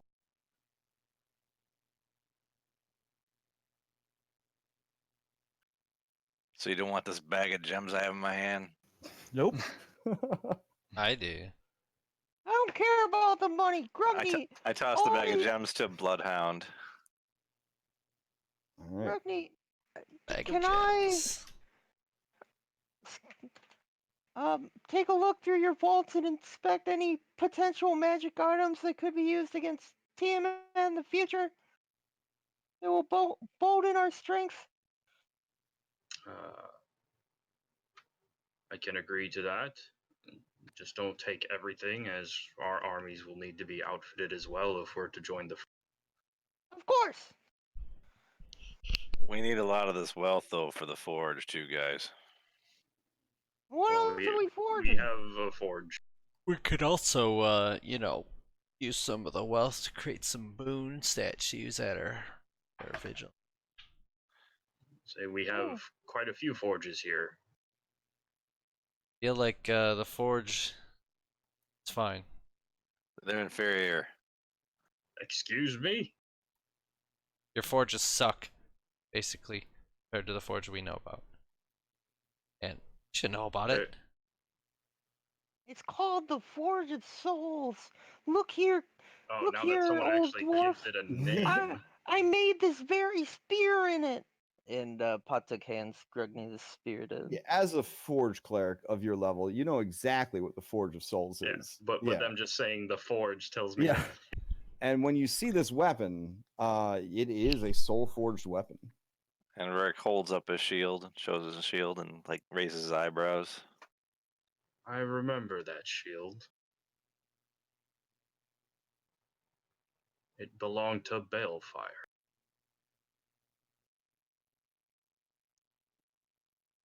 What do you know about Balefire? Not as much as I would like to. I know that what he did in, at least I believe he did, was for the good of the Aesir. Or at least that's where his loyalties lied, obviously. I know that my brother is the one who had him killed. And for knowing that information, he tried to kill me as well. Your brother killed my father.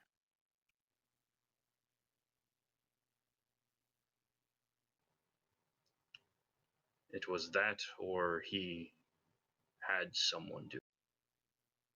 I believe Mammon said he did give him the opportunity.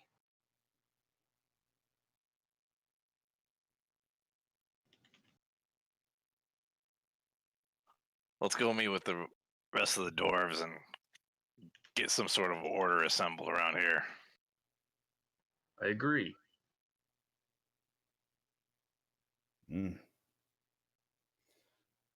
All right. Obviously, the vaults of a dwarven kingdom, several hundred years plus old, would have, even without its gold, quite a bit of rad shit. Probably the easiest thing for me to do here is you guys accomplished a pretty badass thing. You're also hella bloated on magic items. That being said, if there is a particular magic item that you are after, I think the best way to handle it would just be each character, you just hit me up. You're like, this is what I'm looking for. And then I'll basically, based on the rarity, I'll like roll and see if it's available in their treasure hoard. Does that sound amenable to everybody? Yeah. Yeah, that sounds fine. I don't even know. So like Patuk would be going through identifying like each one, and so I'm kind of like, I mean, I know it's a little far ahead. You're gonna spend days down there, like going through this vault. Is that the plan? No. What I'm trying to get at is so my like over archetype ability, my like level 21, I get to attune to 6 items. So like I was trying to like, buffer to get prepared for that. Okay. So is it alright if I request more than one magic item?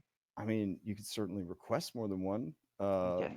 Yeah, but we're gonna check for them like like we normally do. Okay. Yeah. That being said, there is more campaign to go, so there will be more. There'll be more loot. Obviously, at the level that you guys are at and the stuff that you guys are going to face, there'll be a lot more. Okay. Yeah. All right. Yeah. I comprehend. Yeah. So, also to gain the benefits of the attunement, you could have like garbage shit attuned in the slots if you needed to, just to attune them. You know what I'm saying? Because I know you're going for like the save bonuses or whatever from the attunement. Yep. Yeah, but I mean, it could literally just you could slot it with anything that requires attunement. You'd throw like a luck stone in there or whatever. Yeah, because again, some items you guys have NPCs, and the NPCs, I believe one of them, her ability is to track down magic items that are available. Yeah. So, that was a battle against a Duke of Hell and an aspect of Tiamat. Keep in mind that opening a gate and summoning forth the aspect of Morden is not something that happens on the regular. Oh yeah, no, yeah, definitely. yeah. Like normally gates, like Morden would have sent through like some celestial like dwarven warriors or something like that. You know, would have come through on like griffins maybe, and like they definitely would have insulted him. Yeah, they definitely would have fucked some shit up. But this is something where he has watched for a while as this stuff continued to unhinge. And the good gods do have a very bad habit of trying to be hands off. Because sort of like the whole Batman doesn't murder people, because once you start murdering people, like, are you going to be able to stop, you know, murdering people kind of thing? Because it's an easy solution and then you might use it all the time. The good gods on different worlds, they have tried out like living among their people, and inevitably it has a way of sort of tainting them, you know, like the proximity to mortals, the feels, the emotions, the getting involved, the taking things personally, the getting too attached, and that sort of makes it harder for them to represent their truest forms, their truest values. So like good deities throughout the history of different, you know, D&D worlds, there are these ages of time where the deities walk the earth, and it always ends badly. Because the longer they walk the mortal world, the more mortal they become, and then they succumb to that sort of weakness of jealousy, of hatred, of things like that. So they try very hard to keep a distance from their creations, and through their creations, keep their creations safe. Part of what makes evil entities so evil is they are all about being corrupt and getting in there and fucking things up. They want to take advantage of the system and throw monkey wrenches into the machinery of the universe and that kind of stuff. So if you guys have ever wondered, you know, plot wise, like why are the bad gods always getting involved and the good gods just sit around and do nothing? That's the main reason, honestly. And you can kind of check like the lore for all these different D&D worlds and fantasy novels and things like that. It really never turns out well when the gods try to be more hands-on. They can't help but get too attached and too emotional and all that jazz. So that's where the blood of heroes comes in. That's where these rare and unique individuals who can channel more power and more might than normal are kind of tasked with determining the fate of the world. But in this particular instance, the bitch went too far. Yeah, so between Mammon and the human aspect of Tiamat, that's like two of the most obnoxious beings in the universe or the multiverse. So yeah, he couldn't help but be like, no, we're done with this bullshit. And as for me using it multiple times, I literally was like, I'm probably just gonna use this for this like big hype and battle. while we have been talking about money, clerics, just like wizrobes, can be extremely powerful if you are willing to sink money into them. Yeah, planar allies and gate spells and heroic feasts and all that stuff can just they're game changers. They're game changers. Now that being said, you guys, you know, you have opportunities here to make wealth. You have allies. The question that you have to answer is, where do you allocate those funds? Do you allocate those funds to the people of the world and bolster them so that they can defend themselves when you're not around and assist you? Do you funnel that into your followers so that they're more powerful and they can deal with like side stuff better, or do you funnel it into vigilance and your statues and stuff to buff yourselves? Do you invest the money into magic items to make yourselves even more powerful? Like, these are the hard decisions that you have to make, because a lot of people on the internet will tell you like, oh, there's nothing to spend money on in D&D. Like, eventually you have so much money that there's nothing to spend money on. That is not true, as I think you guys are learning. Like, money makes the world go round. Like, and there is more to a campaign setting than your adventurers. And in this particular campaign, the world is depending on you guys. So you guys do have to make these tougher decisions about what to do with your resources. So, all right. Yeah, well done. Well done, everybody. I will calculate XP from the mad crazy shit that you've been up to since the last time we got XP and post that up this week. Whew. Does anybody have any questions for me before we adjourn for the week? Man. Nah, I'm just gonna be throwing stuff into RP chat. Oh man. Yeah, I'll do the same. Yeah, and Rurik, as you were digging out your boy, you do see sort of the burned and crushed husk that was Hammerfist. At least what was left of him. The insides just rotten, just rotten and glittering like gold. Sorry about your brother.